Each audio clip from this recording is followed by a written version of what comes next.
पाञ्चजन्य श्रीवाणीं गणेशाक्षरशोभिनीं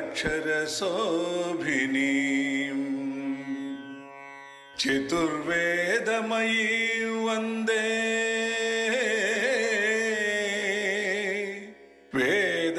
वेदविज्ञानवेदिका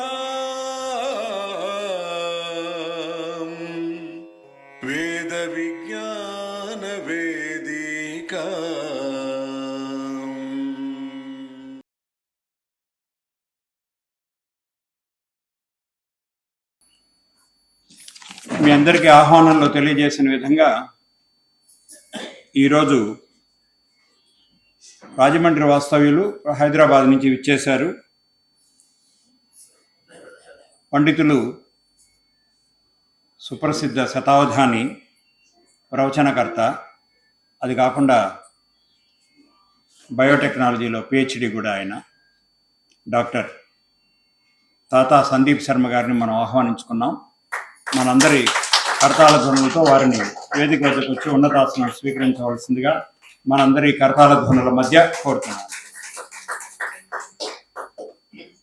కార్యక్రమాన్ని శ్రీమతి అరుణా శ్రీనాథ్ గారి కీర్తనతో శుభారంభం చేద్దాం. దయచేసి కూర్చుని ఉండవలసిందిగా మనవి.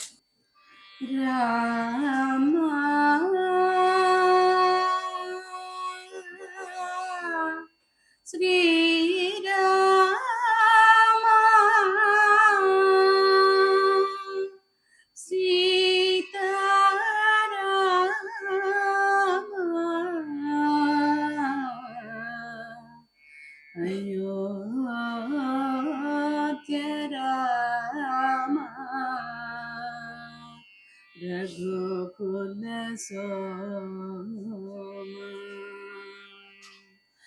ఎక్కడి మాయా మృగమేల తెమ్మటి నేను అక్కడ నా వల్లనే అపరాధమను మీ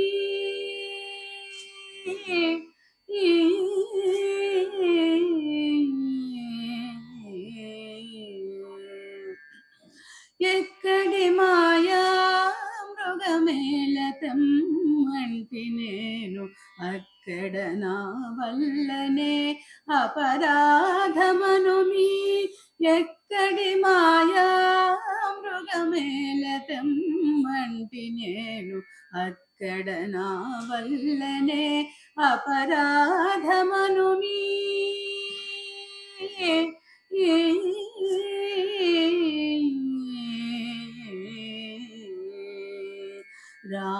రాముడెన్నడెందు వచ్చు రావణునెన్నడు చంపు నీ మాట హనుమంత నిజమాయిదే రాముడెన్నడెందు వచ్చు రావణునెన్నడు చంపు నీ మాట హనుమంత నిజమాయిదే ఏమని నన్ను దలచు ఎట్లనున్నాడు తాను ఆ మాట ఇంకొక్క పరి అడిగే చెప్పుమా ఏమని నన్ను దలచు ఎట్లనున్నాడు తాను ఆ మాట ఇంకొక్క పరి అడిగే చెప్పుమా ఎక్కడి మాయా మృగమేళ తెమ్మంటే నేను అక్కడ నా వల్లనే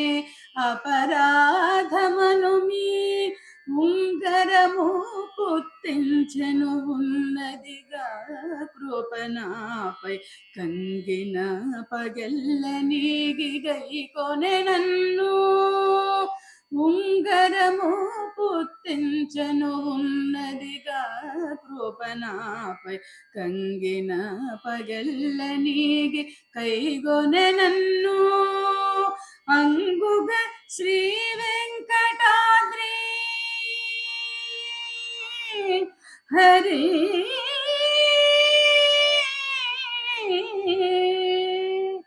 హరి హరి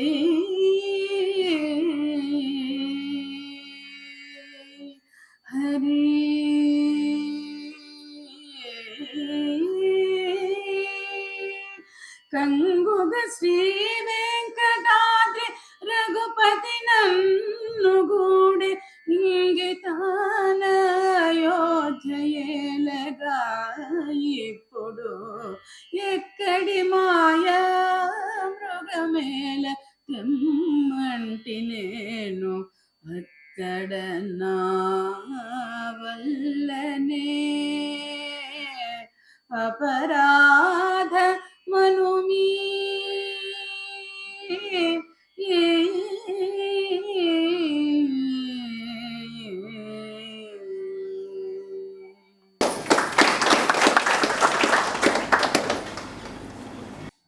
శ్రీమతి అరుణ గారికి ధన్యవాదాలు. మీ అందరికీ తెలిసిన విషయమే, విచ్చేసిన వక్త వారి దృష్టికి తీసుకెళ్లడం కోసంగా మన వేద విజ్ఞాన వేదిక గురించి 2 మాటలు. ముందుగా, తెలుగు రాష్ట్రాలకు బయట తమిళనాట పరాయి భాషా రాష్ట్రంలో ఉన్నాం గనుక మాతృభాష పట్ల గౌరవం, మమకారం,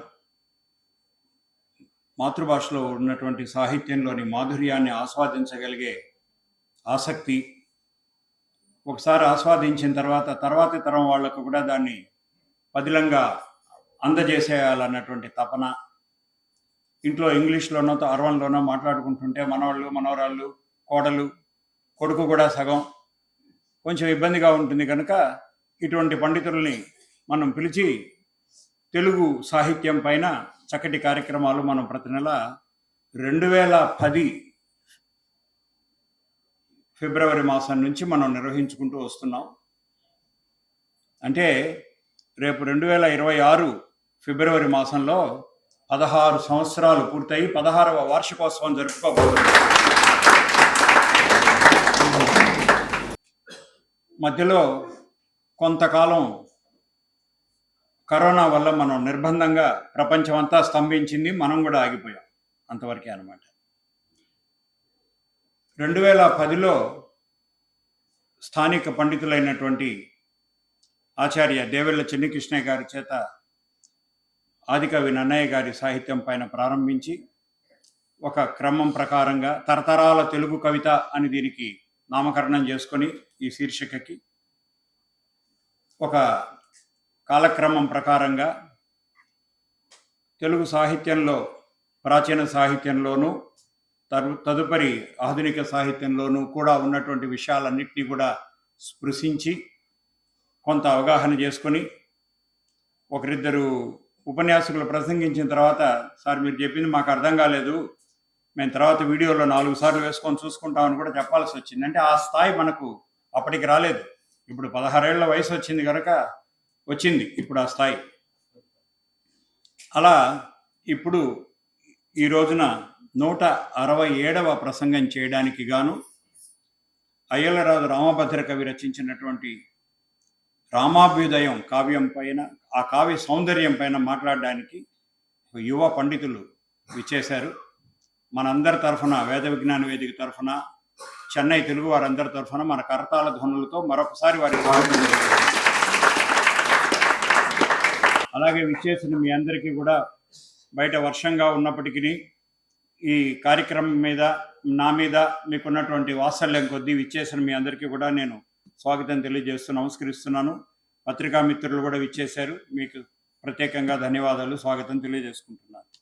డాక్టర్ తాతా సందీప్ శర్మ గారి గురించిన పరిచయ వాక్యాలు మీ ముందు ఉంచి, తర్వాత మన సంప్రదాయం ప్రకారంగా వారిని శాలువతోనూ నూతన వస్త్రాలు బహుకరించి మనందరి తరఫున జ్ఞాపికతోనూ సత్కరించి పండిత సత్కారం గావించి తర్వాత వారి ఉపన్యాసంలోకి వెళ్దాం. శతావధాని డాక్టర్ తాతా సందీప్ శర్మ గారు. వారి రికార్డ్స్ ప్రకారం వారి పేరు డాక్టర్ టిఎస్ఆర్ఎస్ సందీప్. కాకపోతే డాక్టర్ తాతా సందీప్ శర్మగా ఈ సాహిత్య రంగంలోనూ ఆధ్యాత్మిక ప్రవచన రంగంలోనూ బాగా ప్రాచుర్యం పొందారు. వారు రాజమండ్రి వాస్తవ్యులు. శ్రీమతి విజయలక్ష్మి, శ్రీ వెంకట వరప్రసాద్ దంపతుల సుపుత్రులు. అయితే ఇంతకుముందు కూడా మనకు ఇలాంటి కాంబినేషన్లో కొందరు వక్తలు ఇచ్చేశారు. వీరు ఎంఎస్సి పిహెచ్డి ఇన్ బయోటెక్నాలజీ, హైదరాబాద్లో అత్యంత ప్రసిద్ధి చెందినటువంటి కేంద్ర ప్రభుత్వ సంస్థ CCMB, centre for cellular and molecular బయాలజీలో ఒక మెట్టు ఎక్కితే సైంటిస్ట్ అంటారేమో, ఇప్పుడు ఆయన రీసెర్చ్ అసోసియేట్ అని రాసుకున్నారు. చిన్న వయసు, ఆయన ఎక్కడా కూడా ఆయన పుట్టిన సంవత్సరం తేదీ రాయలేదు. కాకపోతే శ్రీదేవి గారు వీరు పరిచయ భాగ్యం కలిగించిన వారు చెప్పారు చాలా చిన్న వయసు, 30 సంవత్సరాలే వారికి అని. ఇందులో ముఖ్యంగా మీ అందరి ముందు సగర్వంగా సంతోషంగా ఉంచే విషయం ఏంటంటే 75 ఈ కాగితం నాకు వచ్చి 6 వారాలు అయింది. ఈ తర్వాత ఇంకొక 5-6 పెరుగుంటాయి. 75 అష్టావధానాలు చేశారు, 2 శతావధానాలు చేశారు, ఒకటి అద్భుతావధానం అన్నారు. అదేమిటో ఆయనే తర్వాత చెప్పాలి మనకు. ఇవి కాక తెలుగు ఎంఏ చేశారు, అంటే ఎంఎస్సి పిహెచ్డి కాకుండా తెలుగులో ఎంఏ చదువుకున్నారు. శ్రీకాకుళంలో, కొవ్వూరులో వారి శతావధానాలు జరిగాయి. ఎక్కడో డిస్టర్బెన్స్గా ఉంది, దయచేసి ఎవరో. వీరు ఆంధ్ర, తెలంగాణ, తమిళనాడు, కర్ణాటక, ఉత్తరప్రదేశ్ రాష్ట్రాలలో మన వంటి వారు ఆహ్వానం మేర వెళ్ళి ప్రవచనాలు, అవధానాలు నిర్వహించి ఉన్నారన్నమాట. వాళ్ళందరి చేత ప్రశంసింపబడ్డారు. వారి అందరి పెద్దల ఆశీస్సులన్నీ వారికి లభించాయి. అందులో మనందరికీ బాగా పరిచయమైనటువంటి పేరు పద్య కళా తపస్వి ఆచార్య ధూళిపాల మహాదేవమణి గారు. వారు వీరికి అవధాన గురువు.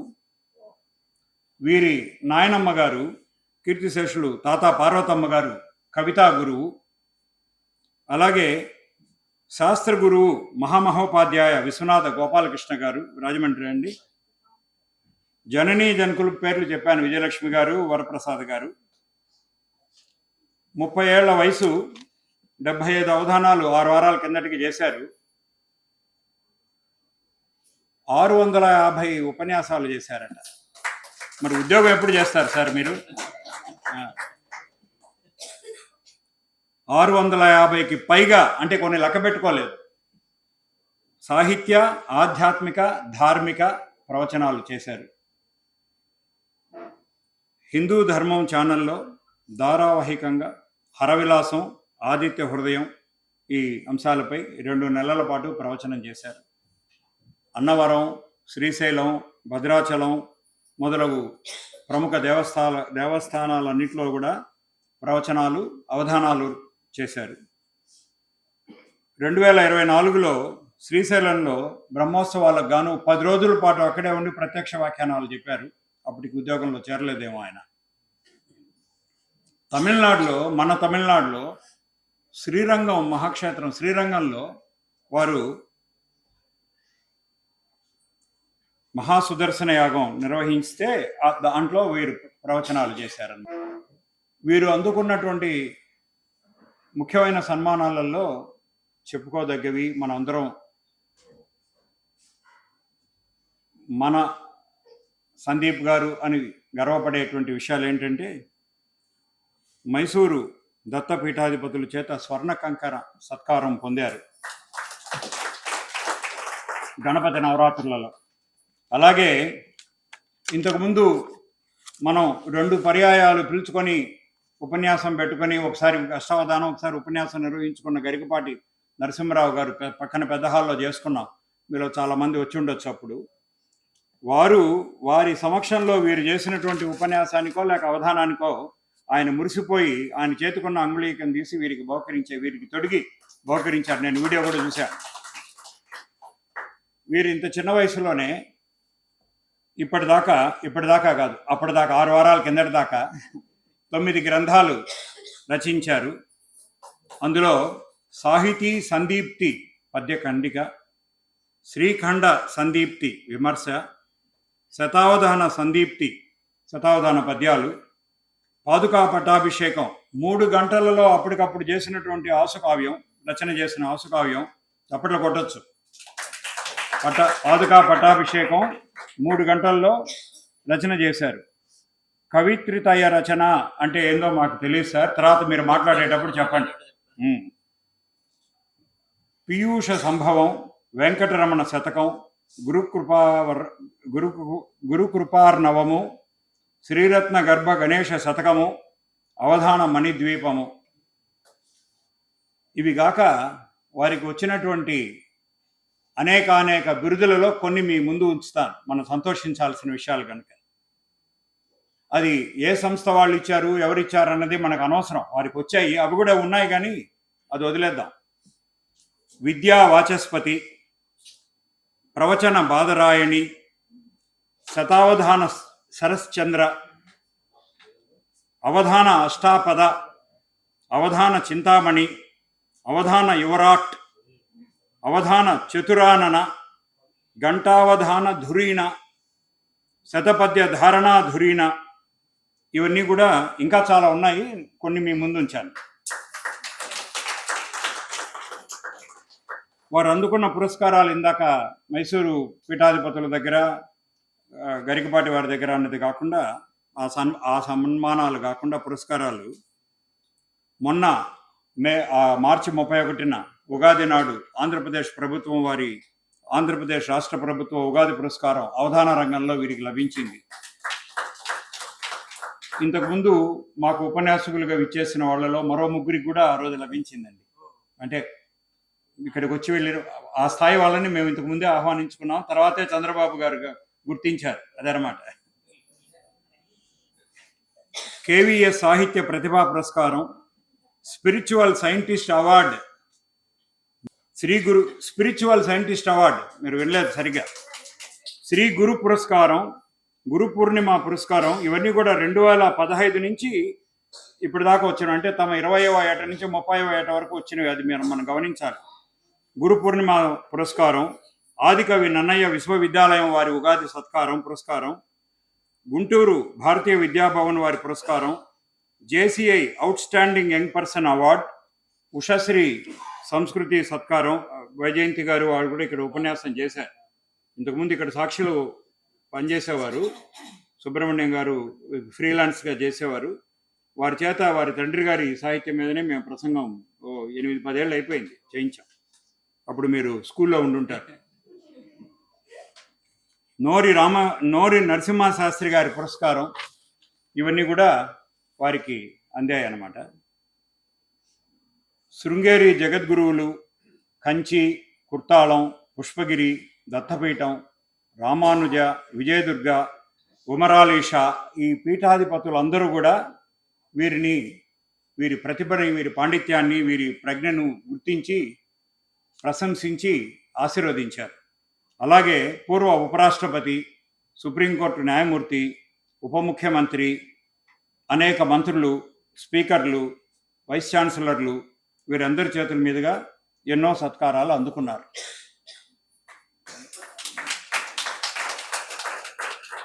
నాకు తెలిసి ఉప ముఖ్యమంత్రి అన్నప్పుడు రెస్పాండ్ కాకుండా సైలెంట్గా ఉండింది మన సభ ఒకటే అనుకుంటాను. ఎక్కడైనా సరే కేకలు పెట్టేస్తారు. ఇవి కాక ఆయన చూడండి, యంగ్ ఎనర్జెటిక్ హ్యాండ్సమ్ జెంటిల్మ్యాన్. ఆయన కొన్ని రూపకాలలో పాత్రలు పోషించారు, అంటే ఆ సాహిత్యం చెబుతూ పోషించారు. మనం భువన విజయాలు నిర్వహించుకుంటాం కదా, అవి రాజమండ్రిలో, కొవ్వూరులో, ఏలూరులో, శృంగేరిలో, చాలా వాటిలో అయ్యలరాజు రామభద్ర కవిగా, అంటే ఈరోజు వారు చెప్పబోయే కావ్యం గురించే. తర్వాత అమలాపురంలో జరిగిన దాంట్లో, ఎక్కడ అమ్మగారు అమలాపురం నుంచి విచ్చేస్తున్నారు, అక్కడ జరిగిన కార్యక్రమంలో భట్టుమూర్తిగా, నన్నయ్య సహస్రాబ్ది రూపకంలో ఏలూరు, విశాఖ వీటన్నిటిలో జరిగిన చోట పావులూరి మల్లన్నగా, తర్వాత విశాఖపట్నంలో ఎర్రనగా, సరస్వతి సామ్రాజ్యం విశాఖపట్నం వారి కార్యక్రమంలో భక్తి కవ సామ్రాజ్యం నిడదవోలులో పోతనగా, హరిహరనాథ సభ రాజమండ్రిలో శ్రీనాథుడిగా పాత్రధారణ చేశారు. అంటే వీరందరి సాహిత్యం పూర్తిగా ఆకలింపు చేసుకున్నారు కాబట్టి ఆ పాత్రలో ఆయన జీవించి ఆ సభను, ఆ రూపకాలను రట్టి కట్టించారు. వీరు టీచింగ్ కూడా చేశారు, బోధనానుభవం కూడా ఉంది వీరికి. యూజీసీ తరఫున English and foreign language central యూనివర్సిటీలో డిగ్రీ విద్యార్థులకు వీరు పాఠాలు వీడియో ద్వారా చెప్తారన్నమాట. సాహిత్యంలో కృషి గురించే ఇప్పటిదాకా మనం మాట్లాడుకున్నాం. పద్యం పైన అమితమైన మక్కువ. మా జేకే రెడ్డి గారు కూడా అంతేనండి. మా అందరికీ కూడా మేము ఎవరినన్నా ఇక్కడికి ఆహ్వానించాలంటే సార్ కొంచెం పద్యాలు మీరు బాగా పాడగలరా? లేదండి నేను వచనమే బాగా చెప్తాను అంటే, మీరు ఏం పద్యాలు పాడదలుచుకున్నారు లిస్ట్ ఇవ్వండి, ఆ సందర్భం వచ్చినప్పుడు పక్కన మా రెడ్డి గారు పాడుతారు అని చెప్పి అడిగి తీసుకున్న సందర్భాలు కూడా ఉన్నాయి. మీలాగా మీరు బయోటెక్నాలజీలో పిహెచ్డి, బయోకెమిస్ట్రీలో సైంటిస్ట్గా ముందు శాంతా బయోటెక్లో ఉండి ఇప్పుడు బయాలజికల్ ఈలో ఉద్యోగం చేస్తున్నారు గంధం బసవశంకర్రావు గారు. ఆయన వచ్చినప్పుడు నేను వచనం మాత్రమే చెప్పగలను అన్నప్పుడు వారు ఎంచుకున్నటువంటి పద్యాలని పారిజాతాపహరణం అనుకుంటాను ఆయన చెప్పింది. అప్పుడు ఆ పద్యాలని వీరు చెప్పారనమాట.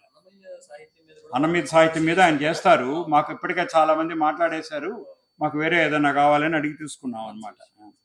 పారిజాతాపహరణం ఏదో మంచి విషయమే మాట్లాడారు.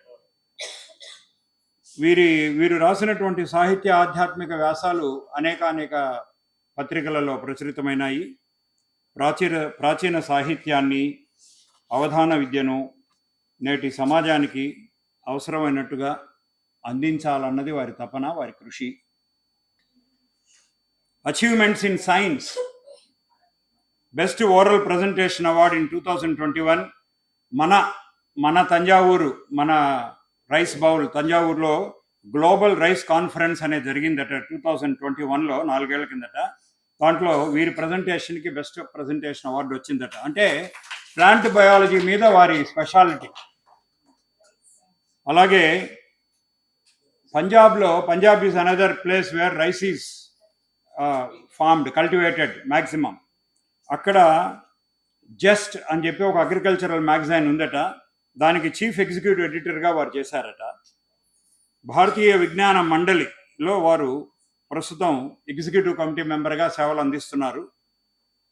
ఇవే కాకుండా science communication in Indian languages అనేటువంటి ఒక ఇంటర్నేషనల్ సైన్స్ ఫెస్టివల్స్ నిర్వహించే దాంట్లో, ఇండియా ఇంటర్నేషనల్ సైన్స్ ఫెస్టివల్స్లో science communication in Indian languages అనే అంశం పైన 2023లో 24లో వీరు ప్యానలిస్ట్గాను ఉపన్యాసకులుగాను కూడా వెళ్ళి ప్రసంగాలు చేసి వారందరి మన్ననలు పొందారు. ఇంతటి ప్రజ్ఞా పాఠవాలు ఉన్నటువంటి యువకులు మన ఇంట్లో ఎందుకు లేరా అని మనం అందరం ఆలోచించేట్టుగా ఈరోజు వారి ఉపన్యాసం ఉంటుంది. ఇప్పుడైనా కొందరు కళ్ళు తెరిచి ఆలోచించి తర్వాత తరం వాళ్ళని తెలుగు నేర్చుకోమని, సాహిత్యం నేర్చుకోమని, పిహెచ్డి చేయకపోయినా పర్వాలేదు కానీ తెలుగు మర్చిపోకుండా ఉండవలసిందిగా ఉండాలని మనం అందరం వారి దగ్గర నుంచి చూసి నేర్చుకోవాల్సిన విషయం. ఇది వారి గురించినటువంటి చిరు పరిచయం. I proudly present doctor Sandeep Sharma వాలాచి.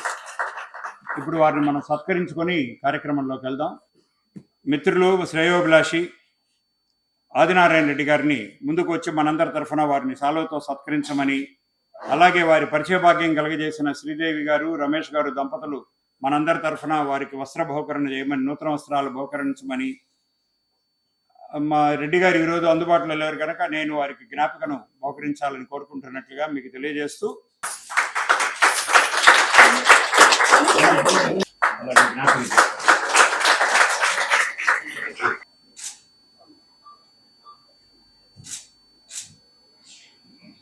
మరొక సాలోతో రమేష్ గారిని యోగి మహర్షి రమేష్ యోగి అని నేను ప్రేమగా గౌరవంగా పిలుచుకుంటాను. గళద్దానగండం మిళద్భృంగషండం చలచ్చారుషుండం జగత్ప్రాణశౌండం కనద్దంతకాండం విపద్భంగచండం శివప్రేమపిండం భజే వక్రతుండం ఆకాశశ్చికురాయతే దశ దిశా భోగోదుకూలాయతే సీతాంశుః ప్రసవాయతే స్థిరతరానందస్వరూపాయతే వేదాంతో నిలయాయతే సువినయో యస్య స్వభావాయతే తస్మిన్ మే హృదయం సుఖేన రమతాం సాంబే పరబ్రహ్మణి సత్యజ్ఞాన సుఖ స్వరూపమమలం క్షీరాబ్ధి మధ్యస్థితం యోగారూఢమతి ప్రసన్న వదనం భూషా సహస్రోజ్వలం త్ర్యక్ష్యం చక్ర పినాక సాభయవరాన్ బిభ్రాణ నర్కచ్ఛవిం ఛత్రీభూత ఫణీంద్రమిందు ధవళం లక్ష్మీనృసింహం భజే ధూళిపాళకులోత్పన్నమవధాన సుధానిధిం భజామి శ్రేయసే నిత్యం మహాదేవమణిం గురుం. లలిగా అమ్మరో అమ్మరో గోరు ముద్దలెలమిన్లాలించి తినిపించుచో నలవాటైన వివ్రేలి బువ్వల వినా కానాడు. లలిగా అమ్మరో గోరు ముద్దలెలమిన్లాలించి తినిపించుచో నలవాటైన వివ్రేలి బువ్వల వినా కానాడు. చిన్నప్పుడు నాకు అన్నం పెడుతూ ఉంటే ఆ అన్నం ప్రతి ముద్దని కూడా ఇట్లా మట్టు గిన్నె మీద ఇలా చేత్తో అని ఆ వేలితో తీసిన బువ్వలాగా పెట్టమని అడిగేవాడినట. అయితే సాధారణంగా తెలుగునాట మనం దానికి ఉన్న మాట ఏమిటి అంటే గోరు ముద్ద అంటారు, గోరు ముద్ద అంటారు. అయితే దాన్ని నేను వేలి బువ్వ అనేవాడిని చిన్నప్పుడు. అయితే నాకు ఈ తర్వాత కాలంలో ఏమర్థమైంది అంటే ఒక పదానికి ఇంకో పదాన్ని పర్యాయపదంగా చెప్పడం అనేది చిన్నప్పటి నుంచే అలవాటు అయిందిరా అన్నట్టుగా అనిపించింది. అయితే దానికి కారణం ఏమిటి అంటే లలిగా అమ్మరు గోరు ముద్దలెల మిన్లాలించి తినిపించుచో నలవాటైన వివ్రేలి బువ్వల వినా కానాడు. నీ వ్రేలి అంచులలో నించితివేమో తెలుగు సొబగుల్ శుద్ధాంధ్ర సూత్రార్థముల్ కలుగన్నాకిక కావ్య కల్పన కళా గంభీర సంభారముల్ అని చెబుతూ కలుగన్నాకిక కావ్య కల్పన కళా గంభీర సంభారము. ఎందుకంటే ఇందాక వారు చెబుతూ కూడా చెప్పారు ఈ త్రితయ రచన ఏమిటి అని. మేము రాసినటువంటి కావ్యాలు అంటే నేను ఖండకావ్యాలు నేను విడిగా నేను రాసుకున్నప్పటికీ మేము యువ శతావధాని త్రితయం అనే పేరుతో డాక్టర్ రాంభట్ల పార్వతీశ్వర శర్మ అన్నగారు, నేను, నా తర్వాత వచ్చినటువంటి శతావధాని విద్వాన్ గన్నవరం లలితాదిత్య శర్మ, మేము ముగ్గురం కూడా ఆశువుగా జూమ్ ఆన్లైన్ మీటింగ్ పెట్టుకుని అతడు అమెరికాలో ఉండగా, ఒక ఆయన విశాఖపట్నంలో ఉండగా, నేను హైదరాబాద్ లో ఉండగా ఒక రాత్రి పూట జూమ్ మీటింగ్ పెట్టుకుని మేము ఆశువుగా 3.5 గంటల్లో శ్రీరామ పాదుకా పట్టాభిషేకాన్ని కావ్యంగా రాశాం. ఇది ఎందుకు అంటే సాధారణంగా ఇప్పుడు రామాభ్యుదయం కూడా యావత్ రామాయణాన్ని ఒక కథగా రాసినటువంటి గ్రంథాలు ఉన్నాయి. మొల్లమ్మ కూడా 700 పైచిలుకు పద్యాల్లో చక్కగా రాసింది. విశ్వనాథ వారు చెప్పక్కర్లేదు, మహాకల్ప వృక్షాన్ని తీసుకొచ్చి పెట్టారు. కానీ పాదుకా పట్టాభిషేకం అని ప్రత్యేకించి ఎవరు కూడా రాయలేదు. అందుకని మేము అది ఆలోచన చేసి ఆ విధంగా పాదుకా పట్టాభిషేకం మేము రాయాలి అని రచన చేశాం. కాబట్టి ఇవన్నీ కూడా అమ్మ అనుగ్రహంతో, అమ్మవారి అనుగ్రహంతో, అమ్మ అనుగ్రహంతో జరుగుతుంటాయని చెబుతూ, అలాగే నాకు అక్షరాలు దిద్దించి తెలుగులో కవిత్వంలో అభినివేశాన్ని కలుగు చేసినటువంటి విదుషీమణి మా నాయనమ్మ గారు, వారికి కూడా నమస్కారాలు తెలియజేస్తూ ఇదేంటి అయితే ఆ అమ్మవారి అనుగ్రహం కారణంగా ఇది మనకి కలుగుతుంది అని భావన చేస్తూ, తెలుగునాట సాహిత్య సభ పెడుతున్నామంటే అన్నిటికీ మించి సాంస్కృతిక రాజధాని అనే పేరుతో మా రాజమహేంద్రవరంలో మేము నన్నయ్య వాంగ్మయ వేదిక అనే పేరుతో దాదాపు 200 సభలు ప్రతి నెల నిర్వహించాం. నేను కార్యదర్శిగా ఉన్నాను. అలాగే శర్మ తాతగారు వారు కార్యదర్శిగా కొన్నాళ్ళు ఉండేవాడు. ఇలా చాలా కార్యక్రమాలు చేశాం. అందులో ఉన్న కష్ట నష్టాలు ఏమిటో, శ్రోతలు ఎంతమంది వస్తారో అన్న విషయం కూడా నాకు బాగా తెలుసు. కానీ తమిళనాట ఒక తెలుగు కావ్యం, అందులో కూడా ఆధ్యాత్మికం కాదు, నేను బాగా స్పష్టంగా చెప్పదలుచుకున్న విషయం ఏంటంటే ఆధ్యాత్మికోపన్యాసం కాకుండా సాహిత్యోపన్యాసం జరుగుతోంది అంటే ఇంతమంది శ్రోతలు ఇక్కడికి రావడం అనేది చాలా గొప్ప విషయం. అది కేవలం వేద విజ్ఞాన వేదికకే చెల్లింది అని తెలియజేస్తూ, ఈవేళ మన ఉపన్యాసాన్ని మొదలు పెట్టుకోబోయే ముందు ఒక్క మాట చెప్పి నేను మొదలు పెడతాను. ఎందుకు అనుకున్నామో తెలీదు, సుమారు 2 నెలల క్రితం నన్ను అడిగినప్పుడు ఓ నెలలోనేమో కాశీలో అవధానాలు ఉన్నాయండి, వచ్చే నెలలోనేమో మరో దగ్గర ఎక్కడ ఉంది, నవంబర్ నెలాఖరులో పెట్టండి, అప్పటికి కొంచెం ఖాళీ ఉంది, వస్తాను అని చెప్పాను. అనుకోకుండా అది నవంబర్ 30 అయింది. ఈవేళ 2 గొప్పవాళ్ల వర్ధంతి, 2 గొప్పవాళ్ల జయంతి. అందులో మొట్టమొదట మనందరం గుర్తుపెట్టుకునేటువంటి గురజాడ అప్పారావు గారు, అలాగే మనందరికీ పాటల రూపంలో సుపరిచితులు అయిపోయినటువంటి నాకు బాగా ఇష్టమైన రచయిత సిరివెన్నెల సీతారామ శాస్త్రి గారు వెళ్ళిపోయిన రోజు ఈరోజు. వారిని సంస్మరణ చేసుకుంటూ, అలాగే యాజ్ ఎ ప్లాంట్ బయోటెక్నాలజిస్ట్ మా అందరికీ ఆరాధ్యమైనటువంటి జగదీష్ చంద్రబోస్ గారి జయంతి ఈరోజు, మహానుభావుడు. వారితో పాటుగా మనందరికీ మధురతరమైనటువంటి మాటలతో మనందరినీ కూడా ఇక్కడ కట్టి కూర్చోబెడుతున్నటువంటి మధు గారి తండ్రి గారి జయంతి కూడా, డాక్టర్ సీతారామయ్య గారి జయంతి కూడా ఇవాళ కాబట్టి వారిని కూడా ఒకసారి సంస్మరించుకుంటూ, మా మిత్రులు వెనాల్ కంటి గారు సినిమా అవునవును. పాట కూడా ఈ రోజు జన్మదినం. ఓ వాళ్ళు కూడా కాలం చేశారు. అవును, కాలం చేశారు. జీవించి ఉండేవాళ్ళు ఎప్పుడు ఒకరికొకరు అభినందనలు తెలుపుకునేవాళ్ళు. ఇప్పుడు అక్కడ తెలుపుకుంటున్నారు. అదే అదే కనుక ఇలాంటి రోజున ఇవాళ మనం ఒక మంచి కావ్యాన్ని ఇక్కడ చెప్పుకుందాం అని తెలియజేస్తూ, సాధారణంగా కావ్యం అనగానే లోకంలో ఎలా అయిపోయింది అంటే ఏదో ఆధ్యాత్మికంగా, అసలు కావ్యాలు కూడా ఇవాళ ఆధ్యాత్మికోపన్యాసం కోసం కావ్యాలు మాట్లాడుతున్నటువంటి పరిస్థితి. కానీ కావ్యాన్ని కావ్యం దృష్టితోనే పాఠకులు శబ్దశాస్త్ర దృష్ట్యా, సాహిత్యం దృష్ట్యా ఎంతవరకు చూస్తున్నాం అనేది ఒకటి. రెండవది, ప్రధానంగా ఈ కావ్యం మనం ఎన్నుకోవడానికి ఒక మూలమైనటువంటి కారణం ఏమిటి అంటే నేనేదో భువన విజయాల్లో పాత్రలు వేసానని కాదు. కాకపోతే ఏంటంటే మనం భారతీయులం, అందున ప్రధానంగా తెలుగు వాళ్ళం, మన జీవితాల్లో మనకి తెలియకుండానే ఒక విధానం మన జీవితాల్లో ఉంది. ఏమిటా విధానం తెలుసా? మనం చిన్నపిల్లవాడు మన ఇంట్లో ఎవరైనా పుట్టారనుకోండి, రామలాలి మేఘ శ్యామలాలి అని జోలపాట పాడతాం.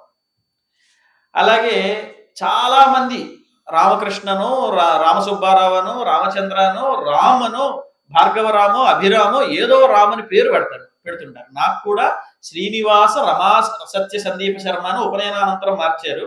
అంతకుముందు మా మాతామహులు పితామహులు ఇద్దరు రామమూర్తి గారు, రామజోగి గారు, అందుకని రామ తీసి నాకు పేరు పెట్టారు. కాబట్టి అది ఇంగ్లీష్లో RAME ఎలాగైనా ఇబ్బంది లేదు కాబట్టి అది అలాగే ఉంది. కనుక మన పేర్లలో ఆ రామనామం ఉంది, మన నరాల్లో రామనామం ఉంది.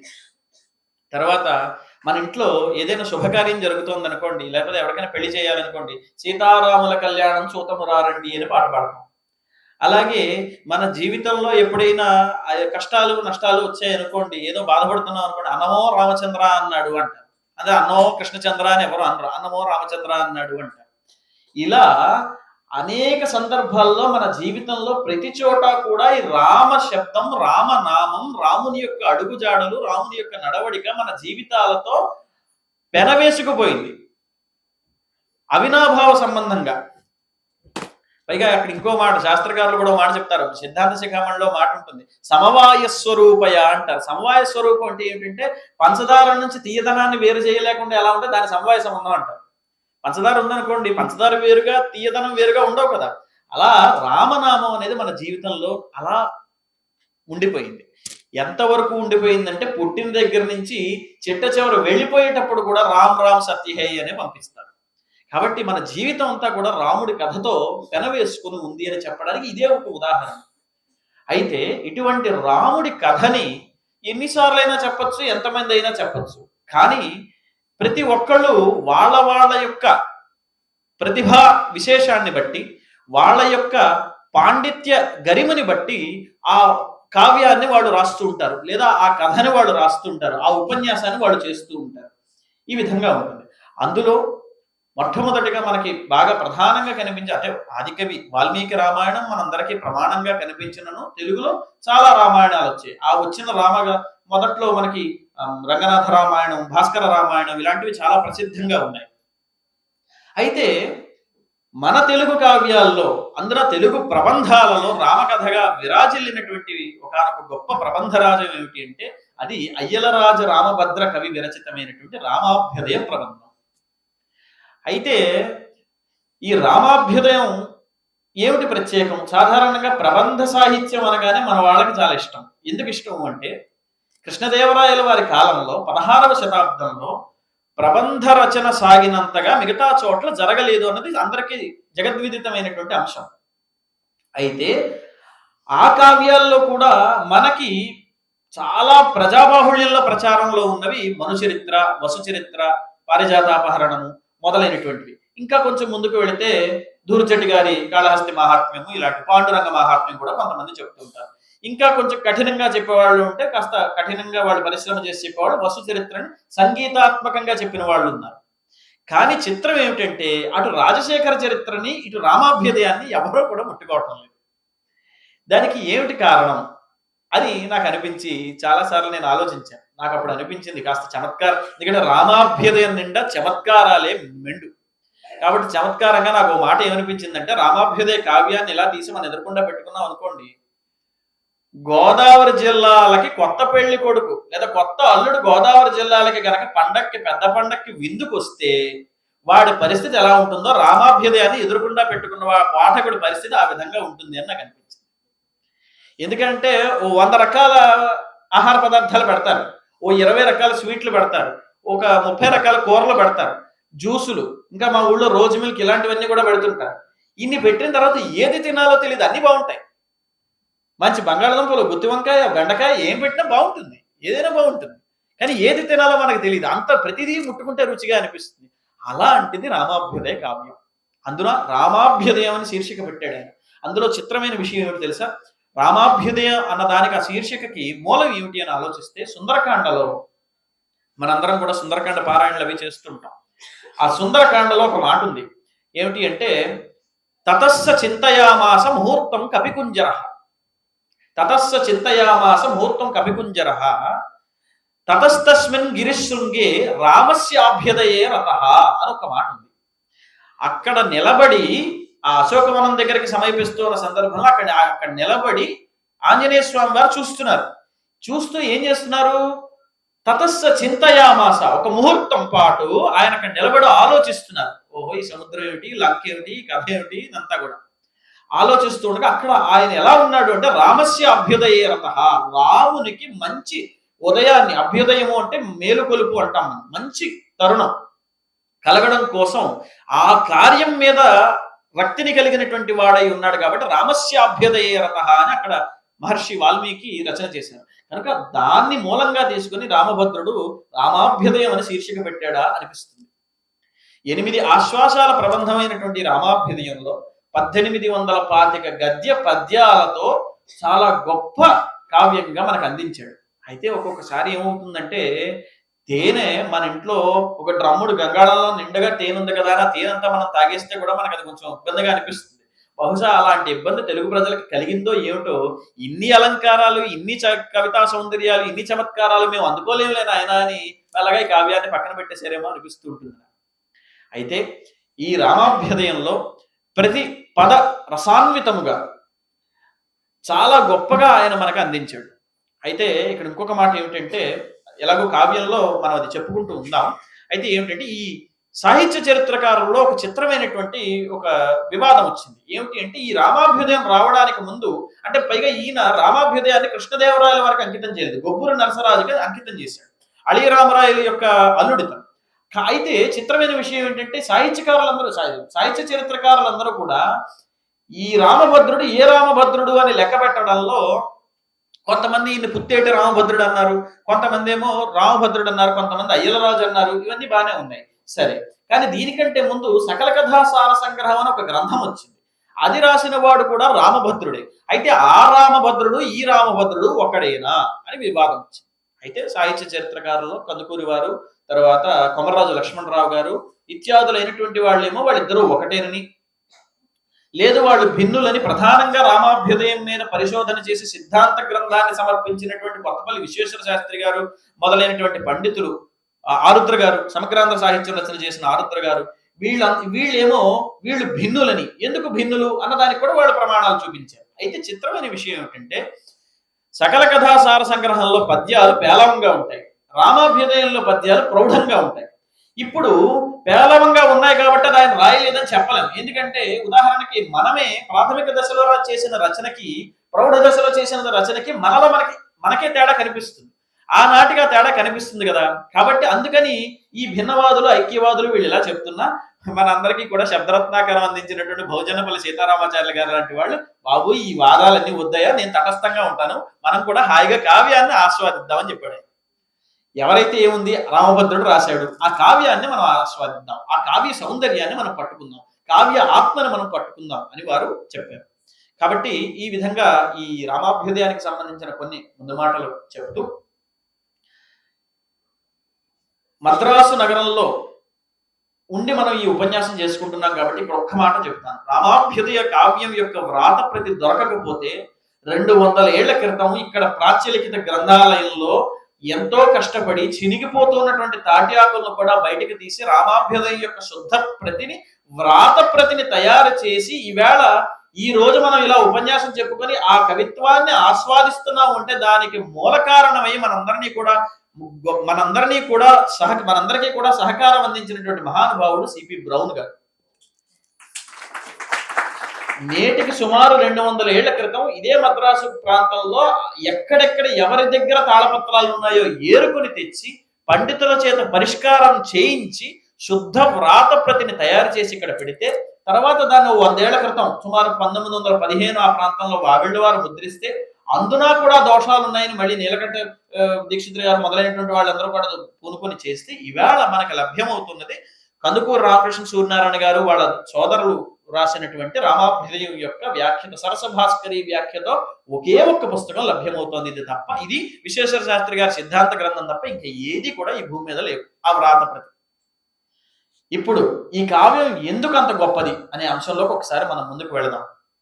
ఈవేళ తెలుగు భాష చాలా అందరూ మర్చిపోతున్నారు అనేవాళ్ళు ఎక్కువైపోయారు. ఇంతకీ ఏం మర్చిపోతున్నారో ఎక్కడ మర్చిపోతున్నారో తెలియదు.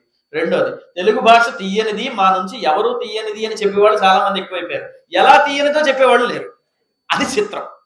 నిజమేనండి, తీయనిదే. ఏది తీయనిది అంటే రామాభ్యుదయం తీయనిది, మన చరిత్ర తీయనిది, హరవిలాసం తీయనిది. ఆ రామాభ్యుదయంలో ఈవేళ తుఫాను వాతావరణంలో ఉన్నాం. దిక్వా తుఫాను వచ్చి శ్రీలంక అంతా కూడా పుట్టి మునిగిపోతుంటే నేను ఈ మాట వాడుతున్నాను, పుట్టి మునిగిపోవడం. ఎందుకంటే రామాభ్యుదయంలో ఆ రామభద్రుడు కూడా చిట్ట చివరి అకంపనుడితో ఆంజనేయ స్వామి చేసిన యుద్ధం దగ్గర గాట్పు కూర్మి పట్టి ముట్టి పుట్టి ముంచే గట్టులన్నని వాడాడు. పుట్టి ముంచే అన్న మాటని అచ్చ తెలుగు నుడికారాన్ని జాతీయాన్ని కావ్యంలో వాడిన మహానుభావుడు రామభద్రుడు. అయితే ఈ వర్షారంభంలో మనం ఉన్నాం కాబట్టి వర్ష వాతావరణాన్ని మనం చూస్తున్నాం కాబట్టి అదే పద్యంగా చెప్పుకుందాం. ధారాశుద్ధి ప్రసిద్ధిగాంచి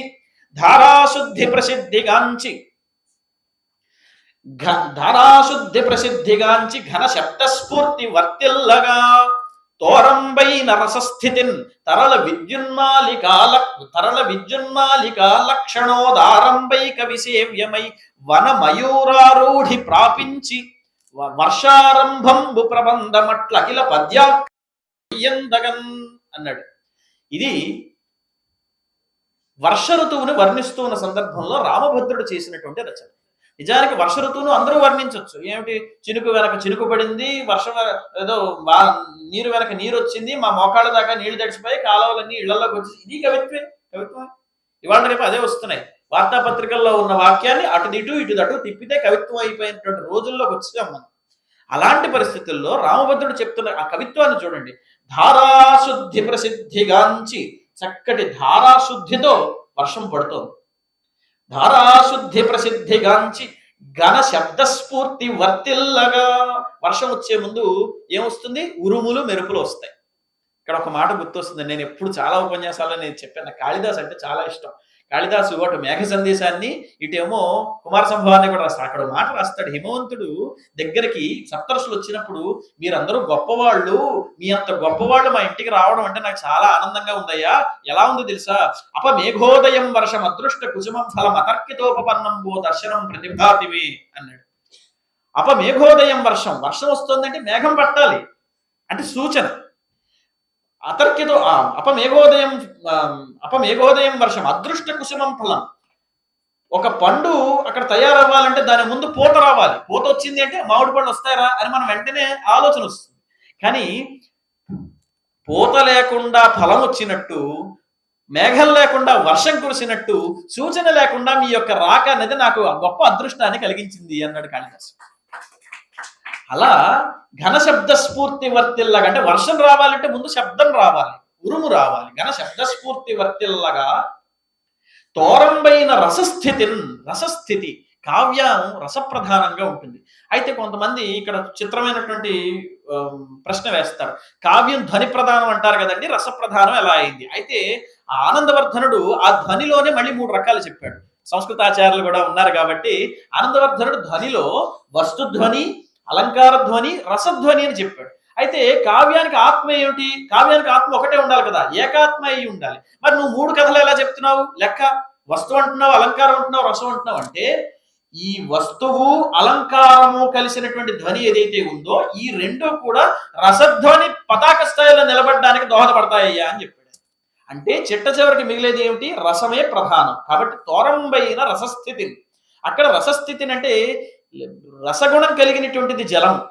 తోరంబైన రసస్థితిన్ తరల విద్యున్మాలికా లక్షణోదారంబై తరల విద్యున్మాలిక విద్యున్మాలికలు అంటే మెరుపు తీగలతో మెరిసిపోతున్నది.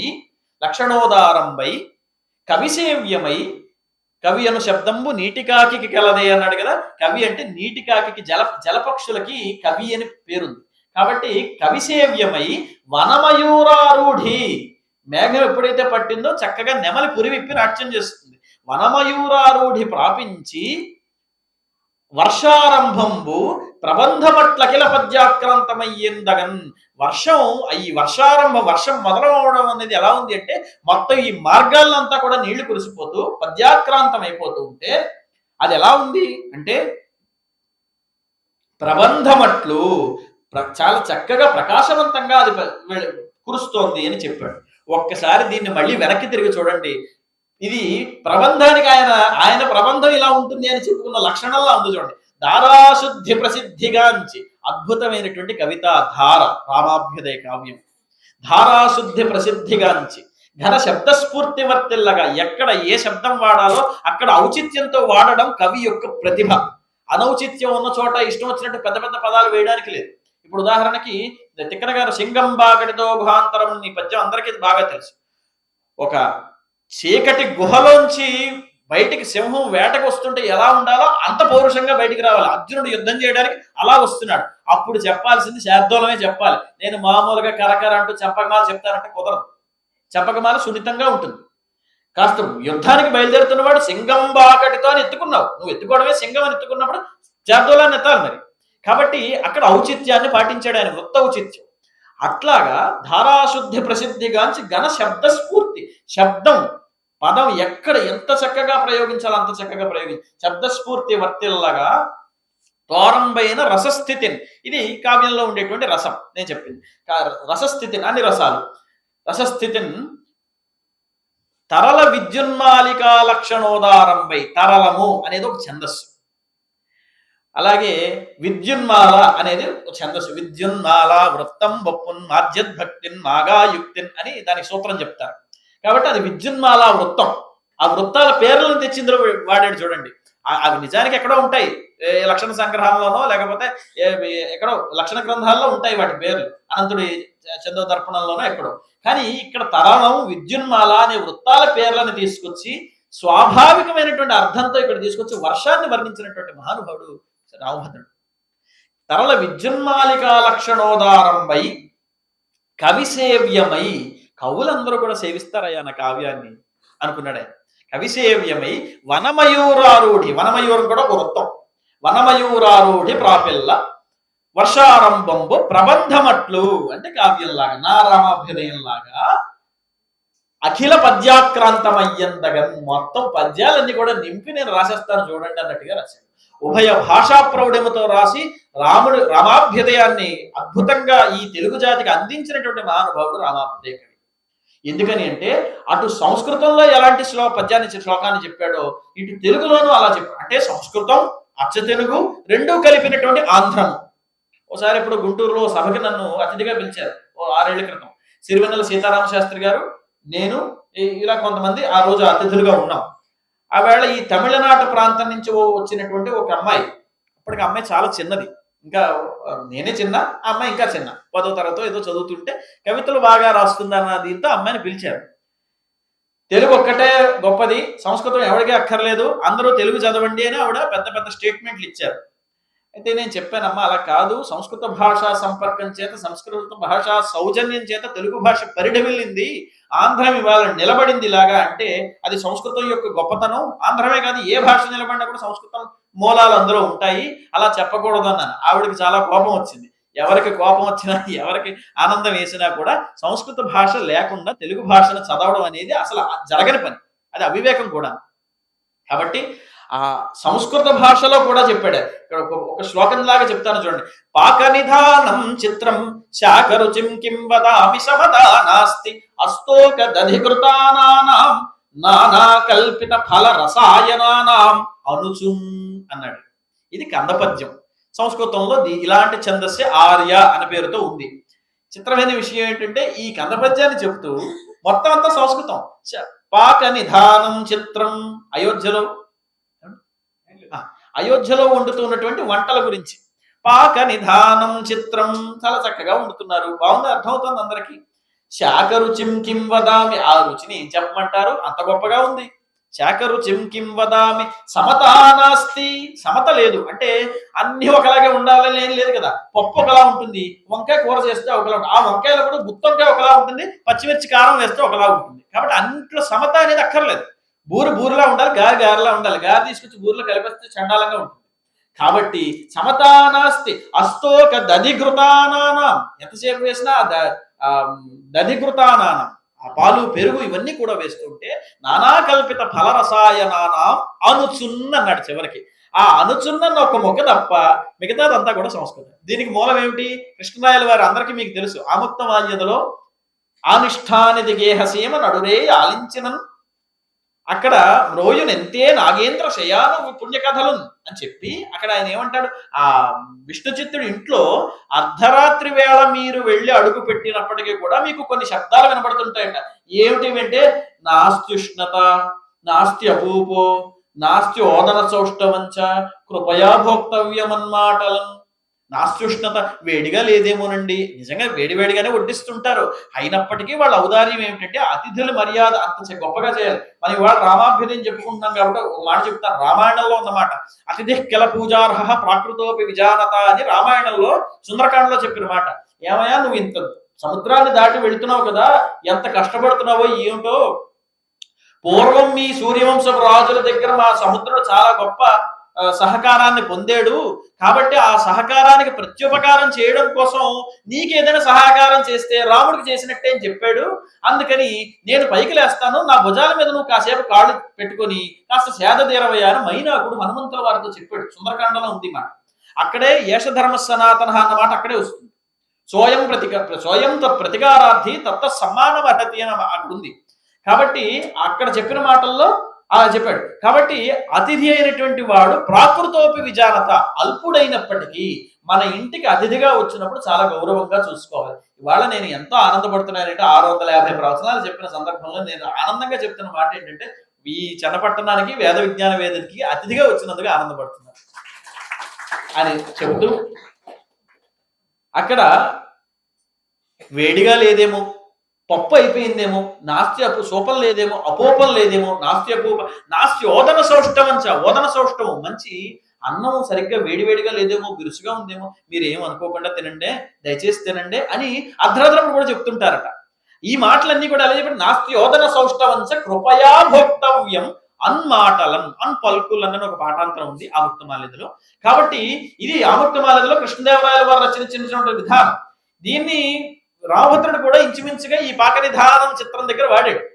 పైగా ఇంకొక మాట అండి, గొప్ప లక్షణం ఏమిటి అంటే ఎక్కడ మన పాండిత్యాన్ని చూపించాలో అక్కడ చూపించాలి, ఎక్కడ అక్కర్లేదో అక్కడ మానేయాలి.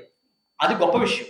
అంతే తప్ప అక్కర్లేని చోట కూడా చూపించకూడదు. నాకు సంస్కృతం వచ్చు కదా అని మొత్తం నేను సంస్కృతంలో రాస్తానో మొత్తం తెలుగులో రాస్తానో చెప్పలేదు. అసలు కొన్ని మాటలు అయితే ఎంత గొప్పగా రాశాడు.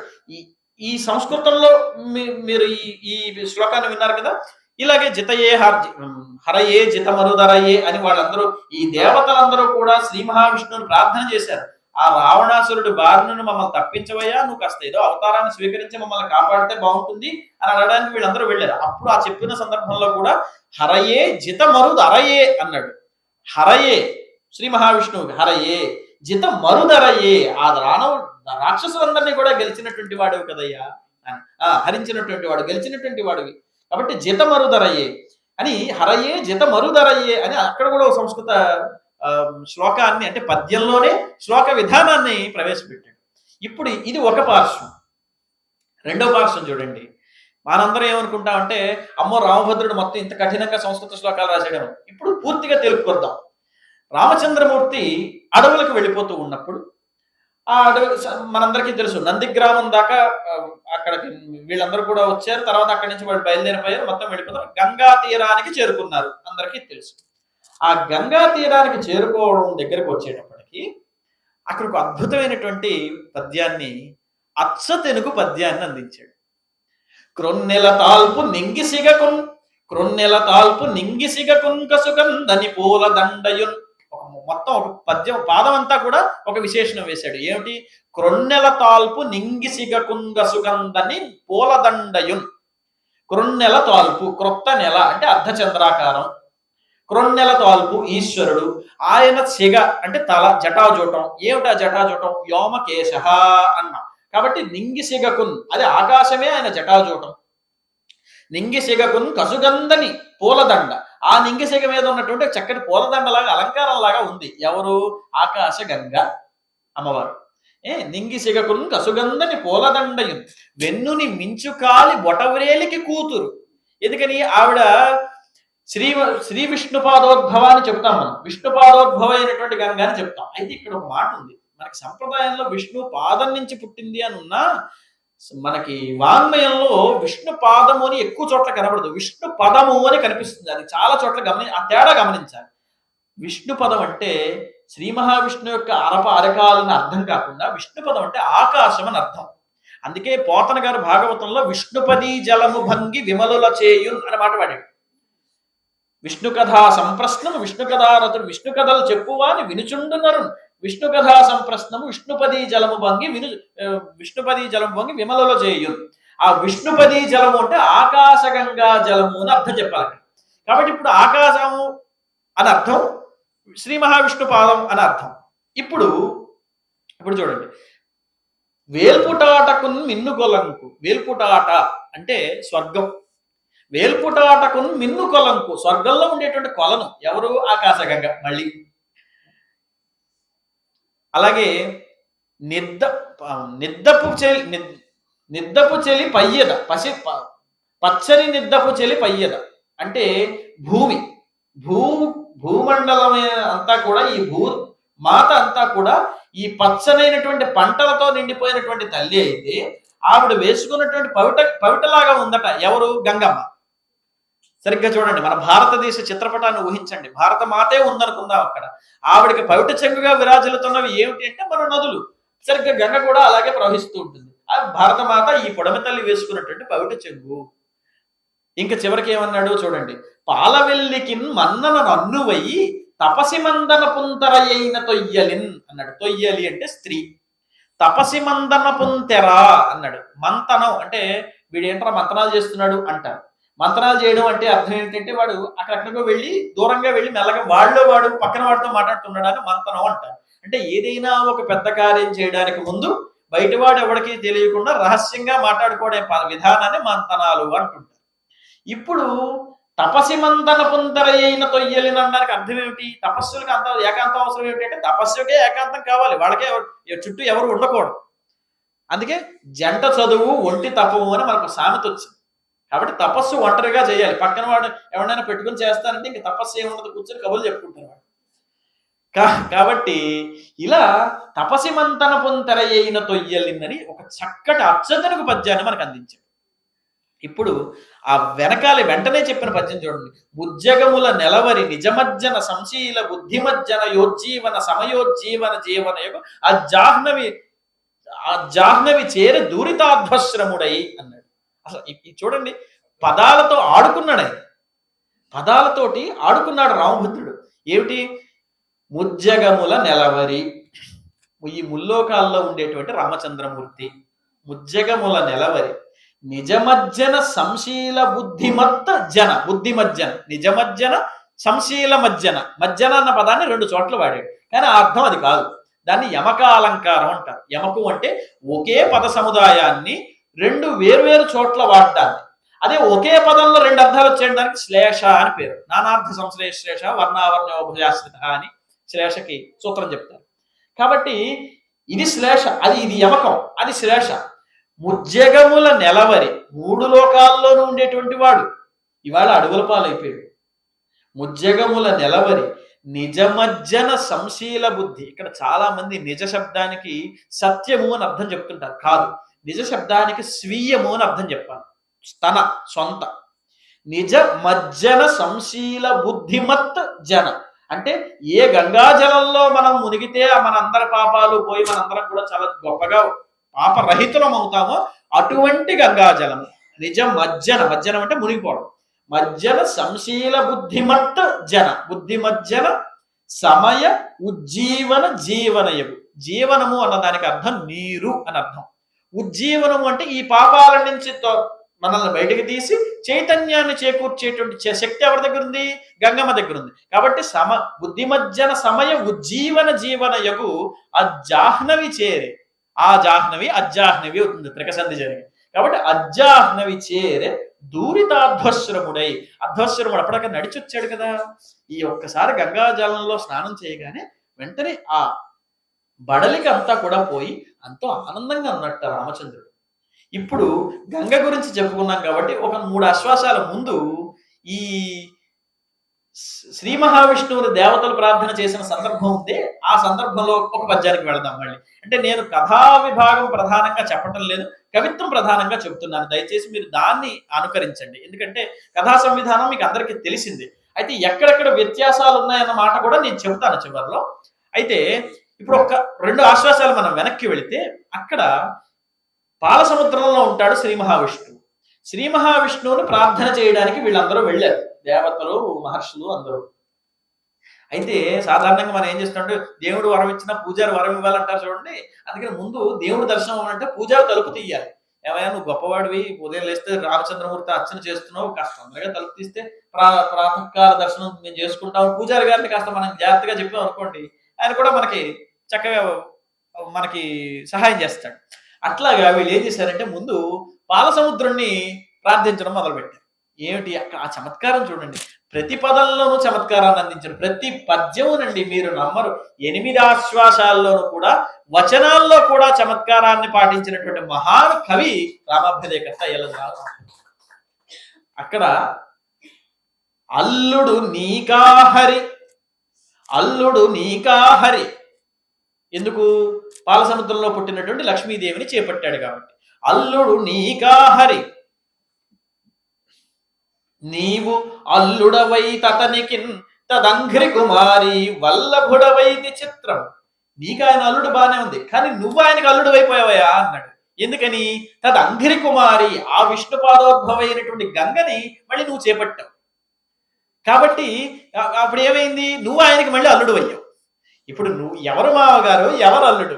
చూడండి ఎంత చమత్కారం. అసలు ఈ చమత్కారాన్ని ఎంత చక్కగా పాటించాడు చూడండి రామభద్రుడు. అల్లుడు నీకాహరి, నీ వల్లుడవైతే అతనికి తదంఘ్రి కుమారి వల్లభుడవైతి చిత్రము. ఎంత చిత్రంగా ఉందయ్యా ఇది అని ఆ వెంటనే చివరి వాక్యంలో రాస్తాడు. కల్లోలవతి కళత్ర కల్మష జైత్ర. కల్లోలవతి అంటే నది. కల్లోలవతి కళత్ర కల్మష జైత్ర. సమస్త పాపాలని కూడా నశింపజేసేటువంటి లక్షణాలు మీకు ఉన్నాయి కదయా. అంటే ప్రతి పద్యంలోనూ ఆ చమత్కారాన్ని పాటించాడు. అలాగే మరొక మాట, అక్కడ రాముడు చంటి పిల్లవాడుగా ఉన్నప్పుడు, ఆ పిల్లలు పెరిగి పెద్దవాళ్ళు అవుతూ ఉన్నప్పుడు,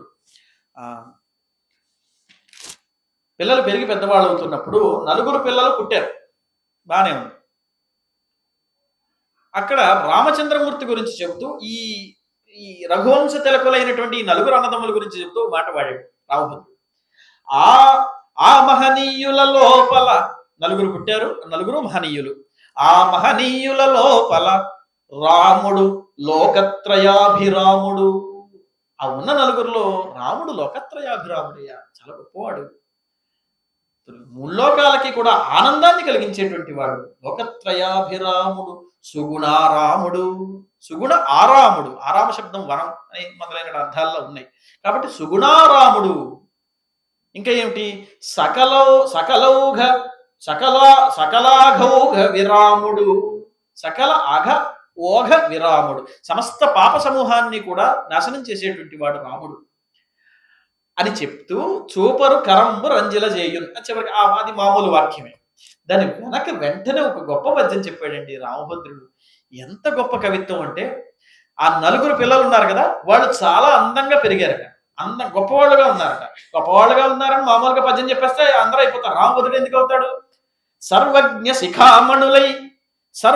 శిఖామణులై ఉర్వరనా బాలచంద్రులు తుంగ శ్రీధూర్వహులై కనుపట్టిరి, అపూర్వోదయ రేఖ ప్రబలి బుధ పూజితులై అని ఒక పద్యాన్ని రాశాడండి. ఈ పద్యం ఎంత ఆనందంగా ఉంటుందంటే అది చూడండి. ఇందాక నేను చెప్పాను కదా, ఇది ఇందులో శ్లేషాలంకారం, నానార్థ సంశ్రయ శ్లేష. ఆ శ్లేషం మళ్ళీ వర్ణ్యము అవర్ణ్యం, దానికి అందుకే కేవల ప్రకృతి అప్రకృతము, ప్రకృత అప్రకృత అంటే ఉభయాశ్రితము అని వర్ణ్యావర్ణ్యోభయాశ్రిత అని చెప్తారు. కాబట్టి ఈ నానార్థ సంశ్రయ శ్లేష, ఇందులో ఏమిటి శ్లేష అంటే సర్వజ్ఞ శిఖామణులై. సర్వజ్ఞులు అంటే ఎవరు? అన్ని బాగా తెలిసినటువంటి వాడు. ఆ పిల్లలు అన్ని చదివేసుకుంటున్నారు. కాబట్టి అన్ని చదువుకున్న వాళ్ళలో గొప్పగా ఎవరున్నారు అంటే వాళ్ళే గొప్పగా ఉన్నారు. అది బాగుంది. సర్వజ్ఞ శిఖామణులై ఉర్వరన బాలచంద్రులు, వాళ్ళు బాలచంద్రుల్లాగా ఉన్నారు. ఉత్తుంగ శ్రీధూర్వహులై, గొప్ప సంపదలకి ఆలవాలమైన, మరి దశరథుడి పుత్రుడికి కాకపోతే మనకుంటాయా సంపదలు? కాబట్టి ఉత్తుంగ శ్రీధూర్వహులై కనుపట్టిరి. ఎలాగా? అపూర్వోదయ రేఖ ప్రబలి బుధ పూజితులై. ఇది అపూర్వోదయం. ఎందుకని? ఇంతకు ముందు ఇలా పుత్రకామేష్టి చేస్తే పుట్టినవాడు ఎవడు లేడు, వీళ్ళే పుట్టారు. కాబట్టి ఇది అపూర్వోదయం, ఇది అభ్యుదయం, అందుకే రామాభ్యుదయం. ఇది అపూర్వోదయం. అపూర్వోదయ రేఖ ప్రబలింది. ఈ రేఖ చాలా ప్రబలంగా ఎక్కువగా ఉంది.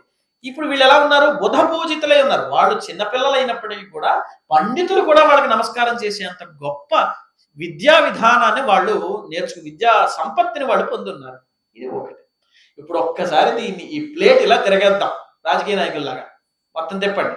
ఏమిటి అంటే, సర్వజ్ఞ శిఖామణులై సర్వజ్ఞ నామధేయము శరువునకే అన్నాడు కదా చాటుకవి. సర్వజ్ఞుడు అంటే సర్వజ్ఞ అంటే శివ అని అర్థం. సర్వజ్ఞ శిఖామణులు అంటే ఈశ్వరుడి యొక్క సిగపువ్వుగా ఉన్నటువంటి చంద్రుడిలాగా ఉంటాడు. సర్వజ్ఞ శిఖామణులై ఉర్వరన బాలచంద్రులు, సాక్షాత్ బాలచంద్రుడు భూమి మీదకి దిగొచ్చాడా అన్నట్టుగా ఉంది. ఉర్వరన బాలచంద్రులు ఉత్తుంగ శ్రీధూర్వహులు, గొప్ప సంపదలకు ఆలవాలం. ఎందుకంటే చంద్రుడు, లక్ష్మీదేవి వీళ్ళందరూ మరి స్నేహ బంధం ఉంది కదా, ఒకే దగ్గర నుంచి పుట్టొచ్చినటువంటి వాళ్ళు, బంధం ఉంది. కాబట్టి ఉత్తుంగ శ్రీధూర్వహులు అలా కనబడుతూ ఉండగా, ఇప్పుడు ఇక్కడ ఉంది గొప్ప మాట. అపూర్వోదయ రేఖ ప్రబలి బుధ పూజితులై అన్నాడు చూడండి. అపూర్వోదయ రేఖ అని రామచంద్రమూర్తి అర్థంలో అక్కడ ఇంతకు ముందు లేదు, ఇతపూర్వం లేనిది అని చెప్పుకున్నాం. నైదం పూర్వం అని అర్థంలో. ఇక్కడ అపూర్వోదయ రేఖ అంటే పూర్వం అంటే తూర్పు దిక్కు, అపూర్వోదయం అంటే పశ్చిమ దిక్కు. కాబట్టి పశ్చిమ దిక్కులో పుట్టేటువంటి వాడు ఎవడు? చంద్రుడు. అపూర్వోదయం ఎవరికి ఉంది? చంద్రుడికి ఉంది. కాబట్టి ఇటు ఈ పద్యాన్ని రామచంద్రుడి పరంగా చంద్రుడి పరంగా కూడా రాసి ఒకే పద్యంలో రెండు అర్థాలు చూపించిన మహాకవి రామభద్రుడు. సరిగ్గా ఇటువంటి ఇదే ఒక చోట ఒక సందర్భంలో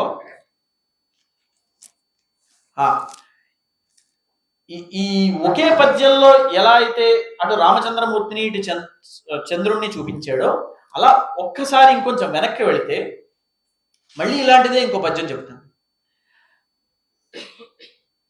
ఆ అయోధ్య నగరం దగ్గర ఉన్నటువంటి ఆడవాళ్ళు, సాధారణంగా ఆడవాళ్ళందరికీ ఉదయం పూటే ఒక లక్షణం ఉంటుంది. ఏమిటంటే ఉదయాన్నే లేచి కాస్త అలా వెళ్ళి తోటకు వెళ్ళి పూలు కోసుకొని వస్తుంటారు. అలాగే ఆ తర్వాత కొలను ఏదైనా నది ఏదైనా ఉంటే నదీ స్నానం చేసి వస్తుంటారు. ఇది సాధారణంగా ఊళ్ళలో జరుగుతూ ఉండే విషయమే, ఇదేం కొత్త కాదు. అయితే ఇవాళ రేపు రోజుల్లో ఎలా అయిపోయిందంటే, మొత్తం ఇవాళ ఊళ్ళో మన నగరాల్లో కూడా అపార్ట్మెంట్లు కూడా పెరిగి మా వీధిలోనే నేను ఎప్పుడు చూస్తుంటాను. నాకు చాలా చిత్రంగా అనిపిస్తుంది. పక్కింటి వాళ్ళ గోడ అవతల ఓ పారిజాత ఇది ఉంటుంది మొక్క, దానిలో పుష్పాలు ఏవైతే వికసించి ఉన్న కొమ్ము ఉందో అది మా గోడ వైపు ఉంటుంది.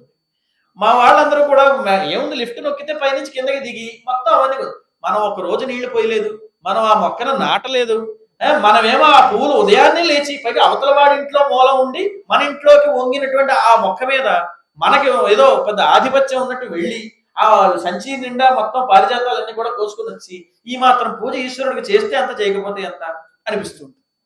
మనం నిజంగా ఒక కష్టపడి ఒక మొక్కని నాటి ఆ కదంబమో పారిజాతమో ఏదంటే అది మందారమో ఏదైతే చిన్నది కనీసం ఏదో బిల్వమో ఏదో తీసుకొచ్చి ఆ ఆకుని తీసుకొచ్చి ఈశ్వరుడు నెత్తి మీద పెట్టినా ఈశ్వరుడు ఆనందిస్తాడు, మనల్ని అనుగ్రహిస్తాడు కూడా, అందులో సందేహమే లేదు. ఎందుకని మనం పరిశ్రమ చేసాం. పరిశ్రమ చేయకుండా ఇప్పుడు చూడండి, పరీక్షలో నేను పాస్ అవ్వలేదో అని గొడవ పెడుతుంటాను. నువ్వు ఎంత పరిశ్రమ చేసావు లెక్క అది లేదా నీకు? నువ్వు అసలు ప్రయత్నం చేయకుండా పరీక్ష రాలేదని బాధపడితే ఏమైనా ఉందా దాంట్లో? అలాగా మనం ఒక పరిశ్రమ చేయాలి, మనం కూడా ఒక ఇది చేయాలి. చేస్తే భగవంతుడు మనల్ని అనుగ్రహిస్తాడు. కనుక ఇలా ఈ ఆడవాళ్ళందరూ కూడా వెళ్ళి అక్కడ పువ్వులు కోయడానికి వెళ్ళారు. ఇప్పుడు చూడండి అక్కడ ఒక మాట రాస్తున్నాడు, ఎంత గొప్పగా రాస్తున్నాడంటే, ఆడవాళ్ళందరూ కూడా అక్కడికి వెళ్ళి ఏం చేశారు? పుష్పాలు సేకరిస్తున్నారు. ఇంతులు ప్రసవ ప్రాప్తి అనంతరమున కొలను సొచ్చిరామోదముమై. ఇంతే కందపద్యంలో 2 వాక్యాలు. ఇంతులు ప్రసవ ప్రాప్తి అనంతరమున కొలను సొచ్చిరామోదముమై. ఆ ప్రసవములు అంటే పుష్పాలను పొందగానే వాళ్ళు ఏం చేశారు? కొలను సొచ్చిరామోదముమై, వాళ్ళు కొలనులో స్నానం చేయడానికి దిగారు. 2వ వాక్యం చూడండి, ఇంతులు ప్రసవ ప్రాప్తి అనంతరమున కొలను సొచ్చుటర్హముగాదే అన్నాడు. అదే వాక్యం, ఏం మార్పు లేదు. చివరిలో అర్హముగాదే అన్నాడు. అయితే ఏమిటి దీనిలో చిత్రం అంటే, ఇంతులు ఈ ఆడవాళ్ళు పుష్పాలు కోసిన వెంటనే కొలంలోకి వెళ్ళి స్నానం చేశారు కదా అని మామూలు మాట. వెంటనే దానికి సమర్థం చెప్తున్నాడు చూడండి, నిజమే అక్కడికి వెళ్ళి స్నానం చేశారు, బానే ఉంది. ఆ స్నానం ఇంతులు ప్రసవ ప్రాప్తి అనంతరం కొలను సొచ్చుట అర్హము కాదే. వాళ్ళు అప్పటిదాకా గర్భవతులుగా ఉన్నారు. గర్భవతులుగా ఉన్నట్టు వాళ్ళకి ప్రసవ ప్రాప్తి జరిగింది, పిల్లలు పుట్టారు. పుట్టిన తర్వాత కొలంలో దిగి స్నానం చేయడానికి ఏమిటి నష్టం? అది అర్హమైనటువంటి విషయమే కదా అన్నాడు. కాబట్టి ఇంతులు ప్రసవ ప్రాప్తి అనంతరమున కొలను సొచ్చిరి అన్న దానిని, ఇంతులు ప్రసవ ప్రాప్తి అనంతరమున కొలను సొచ్చిరి అని గర్భవతులైనటువంటి స్త్రీలు కొలంలో దిగడం సామాన్యమైనటువంటి, అదే గర్భవతులు అంటే జన్మనిచ్చిన తర్వాత స్త్రీలు కొలంలో దిగడం సామాన్యమైన విషయమే కదా అని, ఇది విరోధాభాస అలంకారం అంటారు. ఆభాసత్వే విరోధేన, ఆ విరోధంగా కనిపిస్తుంది, దానికి ఆభాసత్వం వచ్చింది. విరోధాభాస ఉచ్యతే. ఏమిటి అంటే, ఈ ప్రసవ ప్రాప్తి అనంతరమున ఇంతులు దిగడం అనేది విరోధంగా కనిపించింది, కానీ ఇది అర్హమే కదా అన్న మాటను తీసుకొచ్చి ఆ విరోధానికి ఆభాసని కలిగజేశాడు. కాబట్టి విరోధాభాస అలంకారం అనే ఆ అలంకారాన్ని ప్రయోగించి 2 వాక్యాలతో మళ్ళీ 2 సార్లు వాడి గొప్ప కవిత్వాన్ని మనకు అందించాడు. అంటే బహుశా ఒక్కోసారి అనిపిస్తుంది, ఇంత కొరుకుడు పడనట్లుగా ఉంది, మేము ఎందుకు చదువుతాం దీన్ని అని వదిలేసేరేమో దీన్ని అనిపిస్తూ ఉంటుంది ఒక్కోసారి. ఇంకా గొప్ప గొప్ప పద్యాలు, ఎంత గొప్ప పద్యాలు అంటే, దశరథ మహారాజు ఈ రామచంద్రమూర్తి అడవులకు వెళ్ళిపోతున్నప్పుడు దశరథుడు బాధపడినటువంటి సందర్భాన్ని గొప్ప పద్యాల్లో మనకు అందించాడు రామభద్రుడు. కొంచెం ఒక 5-10 నిమిషాలు అటైనా పర్వాలేదా సమయం? 5 నిమిషాలు సరే. అదే దాని తర్వాత ఇంకో 5, ఎందుకంటే ఎక్కడ ఆపాలో నాకు అర్థం అవట్లేదు. కానక కన్న సంతానంబు కావున కానక కన్న సంతానమయ్యే. పై వాక్యం కింద వాక్యం ఒకటే. కానక కన్న సంతానంబు కావున కానక కన్న సంతానమయ్యే. ద్విజకులాదరణ వర్ధిష్ణుండు కావున ద్విజకులాదరణ వర్ధిష్ణువయ్యే. వివిధాగమంత సంవేద్యుండు కావున వివిధాగమంత సంవేద్యుడయ్యే. ఇలా చెబుతూ అక్కడ కటకటాదాశరథి సముత్కటకరీంద్ర కటకలిత దాన దారాద్ర కటక మార్గగామి ఎట్లు చరించు ఉత్కటకరీంద్ర కటకలిత దాన ధారాద్ర కటక తటులా అన్నాడు. ఇప్పుడు ఒక్కసారి మనం పైనుంచి ఒక్కొక్కటి చదువు చూసుకుంటూ వద్దాం. కానక కన్న సంతానంబుగా ఉన్న కానక కన్న సంతానమయ్యే. లేక పుట్టిన కొడుకురా, కానక పుట్టాడు అంటున్నాడు దశరథుడు. లేక పుట్టిన కొడుకు అనుకుంటే కానక కన్న సంతానమయ్యి, అడవి కోసం కన్నా కొడుకులాగా అయిపోయాడు, అడవికి వెళ్ళిపోయాడు. కానా అంటే అడవి కోసం కన్నా పుత్రుల్లాగా అయిపోయాడే అన్నాడు. ద్విజకులాదరణ వర్ధిష్ణుండు కావున ద్విజకులాదరణ వర్ధిష్ణువై అరయ గోత్ర నిధానమై తోచుగా ఉన్న నరయ గోత్ర నిధానం అయ్యనేడు. గోత్ర నిధానం, గోత్రం అంటే మీ గోత్రం ఏమిటి అని అడుగుతారు. ఆ గోత్రం ఎందుకు అడుగుతారంటే, మనకు వంశంలో ఎవరు ఎటువంటి గొప్పవాళ్ళు ఉన్నారు. ఇప్పుడు ఆత్రేయసు గోత్రం అంటే అత్రి వంశంలో వాళ్ళు అని గొప్ప చెప్తారు. ఇక్కడ ఒక మాట ఏమిటంటే మరో 5 రోజుల్లో ఇవాళ దశమి, 5 రోజుల్లో పూర్ణిమ వస్తుంది. ఆ పూర్ణిమ దత్త జయంతి వస్తుంది. 2014 సంవత్సరం డిసెంబర్ 6వ తేదీ దత్త జయంతి. ఆ వేళ నాకు వ్యక్తిగతంగా మా నాయనమ్మ గారి పుట్టినరోజు. ఆ వేళ నేను మొట్టమొదటి అవధానం చేసిన రోజు. నాకు అది తెలియకుండా ఆ రోజు ఆ ముహూర్తం పెట్టారు. మేము ఆత్రేయసులం కాబట్టి దత్తాత్రేయ జయంతి నాడు ఈ అవధానం జరగడం అనేది నాకు ఒక భగవంతుడు ఇచ్చిన అనుగ్రహం. పైగా దత్తపీఠంలో సన్మానం జరగడం, తర్వాత శృంగేరి జగద్గురువులు సన్మానం చేయడం, ఇవన్నీ కూడా ఒక అద్భుతమైనటువంటి అనుగ్రహాలుగా కలిగినవి. అయితే అక్కడ అరయ్య గోత్ర నిధానమై తోచుగావున అరయ్య గోత్ర నిధానం అయ్యనేడు. గోత్ర నిధానం అంటే గోత్రములు అంటే కులపర్వతాలు. వెళ్ళి ఇవాళ మన గోత్రాన్ని వర్ధిల్ల చేస్తాడు అనుకుంటే వెళ్ళి కులపర్వతాలని వర్ధిల్ల చేస్తున్నాడు.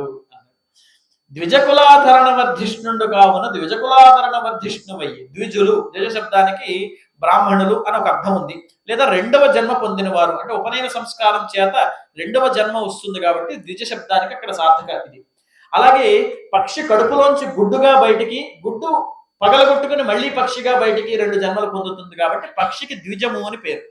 ఇక్కడ వేద సభలు పండిత గోష్ఠులు నిర్వహించి మహారాజుగా బ్రాహ్మణులందరినీ పోషించి గొప్ప రాజ్యపాలన చేస్తాడనుకుంటే అటువంటి ఆయన అడవులకు వెళ్ళి పక్షులన్నింటినీ కూడా చాలా జాగ్రత్తగా వాటిని కాపాడుతూ వాటన్నిటికీ గొప్ప పోషణ ఇస్తున్నటువంటి ప్రభు అయిపోయాడే అన్నాడు. ద్విజకులాధరణ వర్ధిష్ణుండు కావున ద్విజకులాధరణ వర్ధిష్ణువయ్యి. వివిధాగమంత సంవేద్యుండు కావున వివిధాగమంత సంవేద్యుడయ్యి. వివిధ ఆగమాంత సంవేద్యుడు. ఆగమాంతములు అంటే ఉపనిషత్తులు. ఏ ఉపనిషత్తులైతే ఏ పరమాత్మ స్వరూపాన్ని అయితే ఎప్పుడూ కూడా కీర్తిస్తూ ఉంటాయో అటువంటి ఉపనిషత్తుల సారంగా వచ్చినటువంటి ఆ ఏదైతే ఉందో ఆ వర్ణనలు ఏవైతే ఉన్నాయో అటువంటి వివిధాగమంత సంవేద్యుండు కావున అటువంటి ఉపనిషత్తుల చేత కొనియాడబడేటువంటి వాడు కాబట్టి ఇవాళ ఏం చేస్తున్నాడంటే వివిధ అగమాంత సంవేద్యుడు. అగమములు అంటే వృక్షాలు, కొండలు, అన్ని చలనం లేనటువంటివి, వాటి దగ్గర ఉన్నాడు. కటకట దాశరథి సముత్కటకరీంద్ర కటకలిత దాన దారాంధ్ర కటక మార్గగామి. సముత్కటకరీంద్ర ఇక్కడ 2 మాటలు వాడాడు. మొదట సముత్కటకరీంద్ర, తర్వాత ఉత్కటకరీంద్ర. ఏమిటి తేడా అంటే రాజభవనాల్లో రాజ సైన్యంలో ఉండవలసినటువంటి ఏనుగు సుశిక్షితములై మావటివాడు లేదా సేనాధిపతి ఎలా చెప్తే అలా చేయడానికి సిద్ధంగా ఉన్నటువంటివి ఉంటాయి. అడవిలో ఉన్న ఏనుగులు అలా ఉండవు. అచ్చోసిన ఆంబోతుల్లాగా వాటి ఇష్టం వచ్చినట్టు అవి తిరుగుతూ ఉంటాయి. వాటిని ఎవరు ఆపలేరు, అదుపు చేయలేరు. కానీ ఇప్పుడు చూడండి, అలాంటి మదించినటువంటి సుశిక్షితములైనటువంటి ఏనుగుల యొక్క ఆ కటకలిత, కట శబ్దానికి గండస్థలం అని అర్థం. కట ప్రస్యంది దానాంబునని శ్రీనాథుడి ప్రయోగం ఉంది నైషధంలో. కాబట్టి అటువంటి ఆ కటకలిత దాన దారాంధ్ర కటకుటటుల అలాంటి సుశిక్షితములైన ఏనుగుల యొక్క మదజలంతో తడిసిన రాజమార్గగామి. అలాంటి రాజమార్గంలో నడిచేటువంటి రామచంద్రుడు ఇవాళ బాగా మదించినటువంటి దుర్మార్గపు ఏనుగులు తిరిగేటువంటి అడవులలో ఎలా తిరుగుతున్నాడో ఏమిటో అని బాధపడ్డాడు. ఎంత గొప్ప కవిత్వాన్ని చెప్పాడు. ఇంకా ఇంకా అసలు మన గుండె పిండేసేలాగా కవిత్వాన్ని. హాయనుగాది నందన మఖాది నిశాట మదాపహారి బాహాయన్. ఇది మామూలుగా ఉత్పలమాలలా చదివితే ఉత్పలమాలలాగా ఉంటుంది. అవునా? ఉత్పలమాలలాగా ఉంటే ఉత్పలమాలలాగా వచ్చి ఉంటుంది. కానీ దాన్ని అలా చదవాలి. హాయను బాధపడుతున్నాడు. హా రఘునందన, హా రఘునందన, ఎక్కడికి వెళ్ళిపోయావు రామచంద్ర అని బాధపడుతున్నాడు. హాయను హాయను హాయను రాజనందన మఖారి నిశాట మదాపహారి బాహాయను గ్రావజీవద పదాంబురుహాయను గ్రావజీవద పదాంబురుహాయను రాజలోక సింహాయను తోషితార్య నివహాయను కానలకేగితే నిరీహాయను నిర్వహింపగలనా నిను బాసి రఘోద్వహాయను.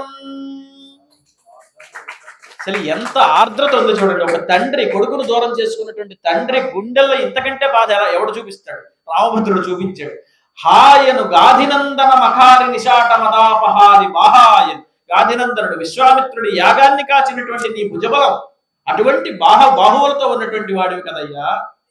గ్రావ జీవద పదాంబురుహాయను, రాతికి కూడా ప్రాణాన్ని ఇచ్చినటువంటి పాదపద్మాన్ని కలిగినటువంటి వాడు పదాంబురుహాయను. హాయన్ అన్న మాటని ఎన్ని చోట్ల వాడి ఆ యమకాలంకారాన్ని ఎంత అద్భుతంగా చూపించాడు చూడండి. ఆ బాధని ఉత్పలమాల పద్యంలో మనం కళ్ళంటి నీళ్లు పెట్టుకోవాలి. అలాగే సరిగ్గా ఇక్కడ గ్రావజీవత పదాంబుర రాజలోక సింహ, అలాగే నిరీహ, నీకు ఏ కోరికలు లేవయ్యా. నువ్వు ఎవరి కోరిక నిన్ను కోరితే ఆ కోరిక తీర్చడానికి నువ్వు బయలుదేరిపోతావు. అందుకే మేము పాదుకా పట్టాభిషేకం రాస్తూ ఉన్న సందర్భంలో ఆ పాదుక నిజంగా మా కళ్ళల్లో నీళ్లు పెట్టుకుని మేము రాసాం. నాకు ఒక్కోసారి అనిపిస్తూ ఉంటుంది, ఆ పాదుకా పట్టాభిషేకం రాసిన తర్వాత శృంగేరి జగద్గురువుల వారి దర్శనానికి వెళ్ళినప్పుడు ఓ రోజు వారి పాదాల దర్శనం పాదాలను చూశాను. సాధారణంగా ఎవరు అంత దగ్గర నుంచి చూడలేరు కదా. ఆ పాదాలు కొట్టుకుపోయి మొత్తం పెచ్చులుగా ఊడిపోయి చాలా బాధగా అనిపించింది. వెంటనే కళ్ళలో నీళ్ళు వచ్చాయి. ఆ వేళ రాముడు నీ అడవికి రేపొద్దున్న నీకు సింహాసనం ఇస్తాము అని చెప్పి, లేదయ్యా ఇవాళ ఇవ్వట్లేదు, నువ్వు ఇంటి వదిలేసి అడవులకు వెళ్ళిపో అంటే ఏం మాట్లాడకుండా వెళ్ళిపోయాడు. పోనీ ఆ వెళ్ళిపోయిన వాడు అడవిలో ఉంటాడు అంటే ఉన్నాడు. ఆ ఉన్నవాడిని కూడా మామూలుగా నడవనివ్వకుండా ఆ వేసుకున్న చెక్కజోడు కూడా పట్టుకొచ్చాము మనం. అంటే మనం భక్త, అసలు నిజంగా మనది భక్త లేకపోతే మనది పగ? ఆలోచించండి. ఆ రాముడి పాదాలు ఆ వేళ ఎంత కందిపో ఉంటాయో అని బాధపడ్డాను నేను. సరిగ్గా ఆ బాధ కావ్యం రాస్తూ నేను పడ్డాను. ఏదేని కోరినంతట కాదనలేనట్టి విభుడు కారుణ్యమునన్ పాదములకు వేదికలను పాదుకలను తాను సంఖ్య భరతున కంతన్ అని పాదుకా పట్టాభిషేకంలో నేను రాసినటువంటి పద్యం.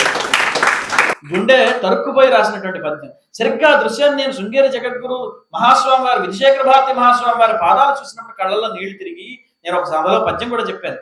ఏమిటి అంటే, ఆ రెండు పాదాలు అలా కందిపోయాయి, ఎందుకు ఈ భారతదేశం అంతా కూడా వారు నడిచి యాత్ర చేస్తున్నారు అని అంటే నాకు అనిపించింది ఏంటంటే, ఈ కలిలో ధర్మం 4 పాదాల నడవట్లేదు, ఒక పాదం మీద నడుస్తుంది. మిగతా 3 పాదాలు ఖాళీగా ఉంది.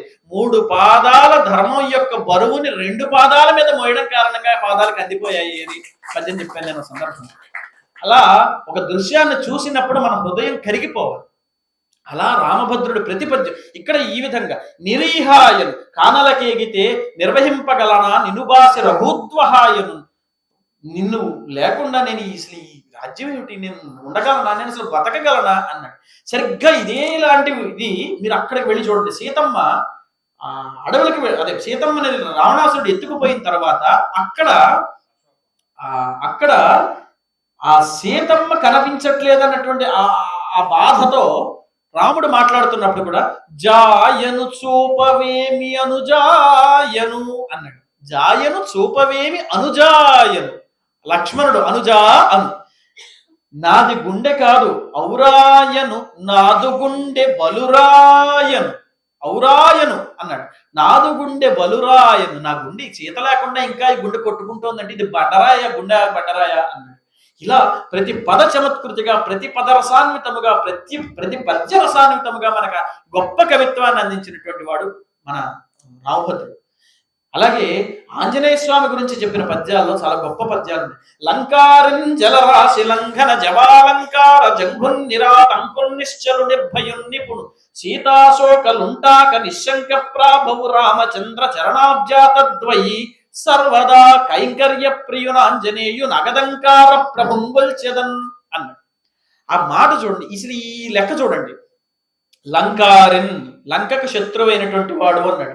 రామచంద్రమూర్తికి రావణుడికి గొడవ అయితే నీకెందుకయ్యా మధ్యలో నువ్వెలా శత్రువు అవుతావు అంటే, ఈయనకి రావణుడితో గొడవ లేదు. లంకను దానం చేసిన వాడు హనుమంతుడే. టెక్నికల్ గా రామచంద్రమూర్తి లంకను దానం చేయాలనుకోలేదు. లంకను దానం చేసిన వాడు ఆంజనేయుడు కాబట్టి లంకారి సార్థకం. జలరాశి లంఘన జవాలంకార జంగుని, ఈ జలరాశిని దాటడానికి ఆయన జవాలంకార జంగుడు, ఆయన పిక్కల బలం అలా ఉంది. జవాలంకార జంగున్ నిరాతంకుల్, ఎక్కడ ఆటంకం లేకుండా జరిగిన ప్రయాణం అతంది.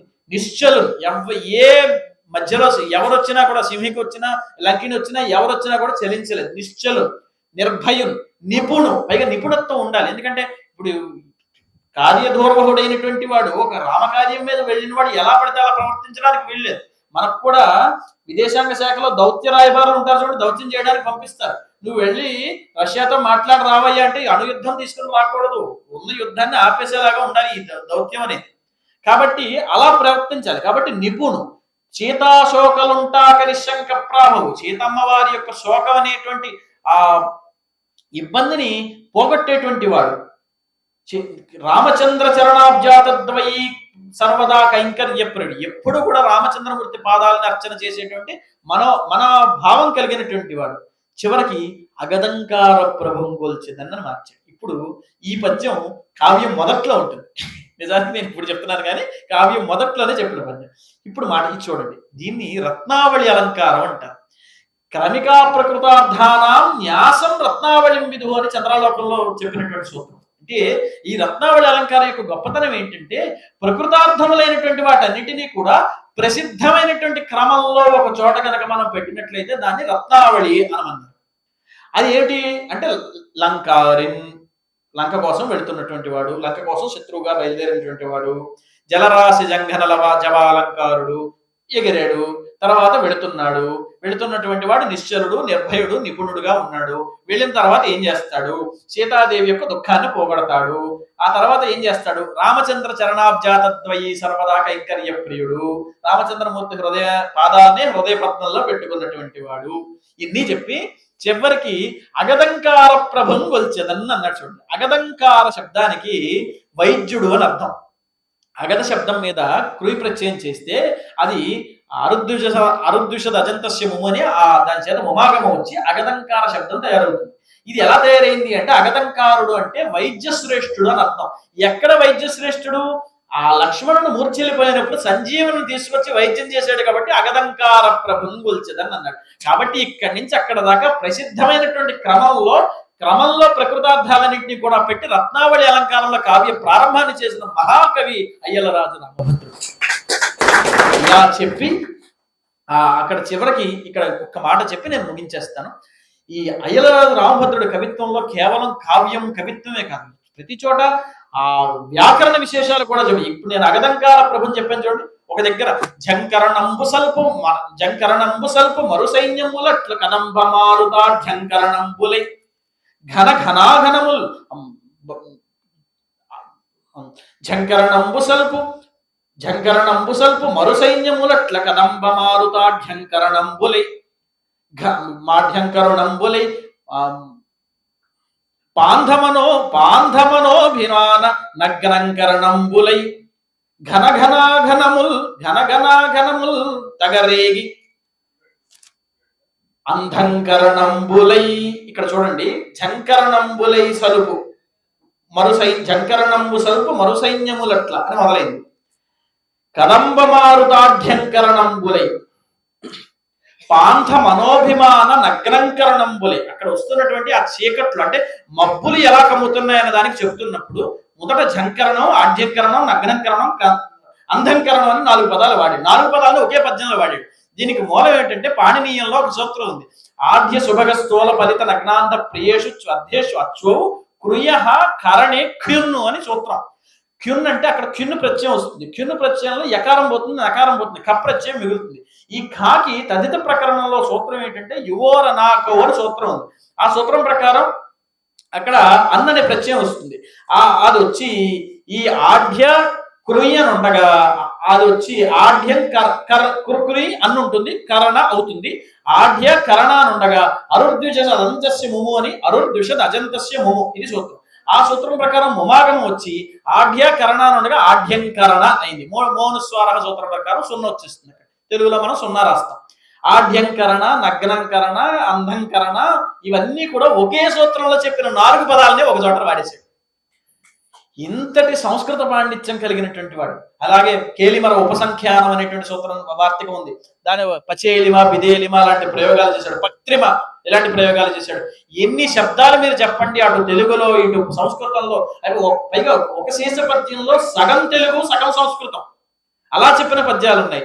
అలాగే ఎంతో అలంకారప్రాయంగా చెప్పినటువంటి ఉన్నాయి. రకరకాల అలంకారాలకు ఉదాహరణలా ఇచ్చాడు. ఇలాంటి గొప్ప సాహితీ సంపదని మనకు అందించినటువంటి ఆ రామాభ్యుదయకర్త అయ్యలరాజు రామభద్రుడి యొక్క రుణం ఈ తెలుగు జాతి ఎప్పటికీ తీర్చుకోలేదు. 1825 పద్య గద్యాలు మొత్తం చదివినా కూడా మళ్ళీ మనకు ఒకసారి మళ్ళీ చదవాలనిపించే ప్రబంధం ఏదైనా ఉందంటే అది రామాభ్యుదయ కావ్యం. అయితే ఏంటంటే అక్కడక్కడ కొన్ని అనౌచిత్యాలు కూడా చెప్పారు, మూలంలో లేనివి కూడా ఉన్నాయి. ఏదో హనుమంతుడు తోకని చల్లార్చుకొని వచ్చాడని రామాయణంలో ఉంటే, చల్లార్చుకోకుండా ఆ మంటలతోనే వచ్చి చూడమ్మా నీ యొక్క మహిమ వల్ల నా తోక ఇంకా కాలిపోకుండా ఉంది, కానీ అప్పుడు లేకపోతే ఈ పాటికి నేను కూడా కాలిపోదును, నువ్వు అమ్మవారి స్వరూపాన్ని, నువ్వు అగ్ని సంభూతవు కాబట్టి నీ తత్వం కారణంగా నా తోక అంటుకోకుండా అలా ఉంది అని చూపించాడని రామభద్రుడు రాశాడు. అలాగే కొన్ని అలాగే ఇంకొక విషయం ప్రధానంగా చెప్పాలి, ఈ రామాభ్యుదయంలో దశరథుడు ముసలివాడైనటువంటి రాజు కాదు, చాలా యవ్వనంలో ఉన్నటువంటి, ఎందుకంటే ఆయన యవ్వన విహారాలన్నింటినీ కూడా ప్రాథమాశ్వాసాల్లో ఆయన వర్ణించాడు. కానీ అక్కడ రామాయణంలో దశరథుడు మనకు కాస్త పెద్దవాడైన ముసలివాడైన దశరథుడిగా కనిపిస్తాడు. అలాగే ఒక చోట ఏదో విశ్వామిత్రుడు కొంచెం సీతామ్మవారిని వర్ణించినటువంటి సందర్భం ఇలాంటివి కొంచెం అనౌచిత్యంగా ఉన్నాయని లాక్షణికులు చెప్పినా. అలాగే మరొక మాట చివరగా చెప్పి నేను ముగిస్తాను. సీతమ్మ కనబడటం లేదని రామచంద్రమూర్తి ఏడ్చిన ఏడుపు ఒకటి వర్ణించాడు ఈ రామాభ్యుదయకర్త. అయితే ఆయన ఏం చేశాడంటే ఆ ఏడుపుని ఉత్సాహం అనే ఛందస్సులో వర్ణించాడు. అది చిత్రం. ఈ వీళ్ళు లాక్షణికులు ఏమంటారంటే ఇది వృత్త అనౌచిత్యం కదా, ఉత్సాహంలో ఏడుపు ఎలా ఉంటుంది అంటే, అప్పుడు నాకు అనిపించింది రామచంద్రమూర్తి అంటేనే ఆనంద నిలయుడు కదా, రామచంద్రమూర్తి ఏడ్చినా కూడా ఉత్సాహంగానే ఉండొచ్చేమో అనిపించింది. అయితే సాహిత్యపరంగా అది కొంత అనౌచిత్యమైన దాన్ని కొంచెం మనం పక్కకి పెట్టి, కావాలంటే చదువుకున్నప్పుడు మనం ఏడుస్తున్నట్టుగా చదువుకోవచ్చు, దాన్ని నష్టం ఏమీ లేదు.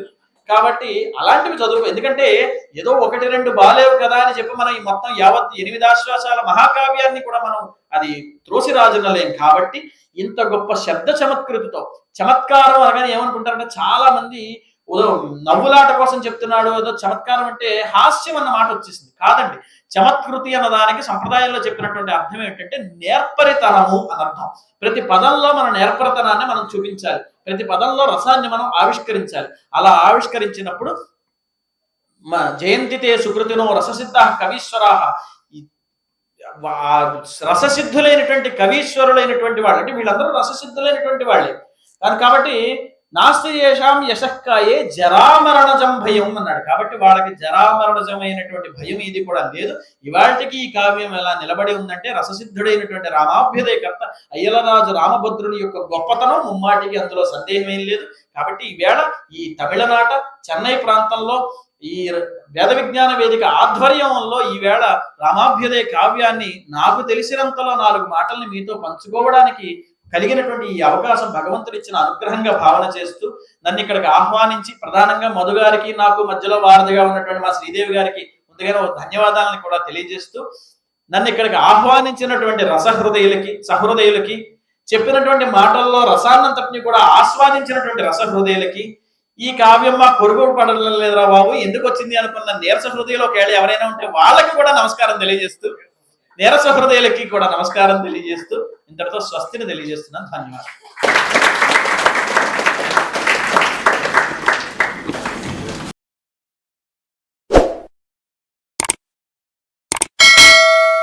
దయచేసి లైక్ చేయండి, షేర్ చేయండి మరియు సబ్స్క్రైబ్ చేయండి.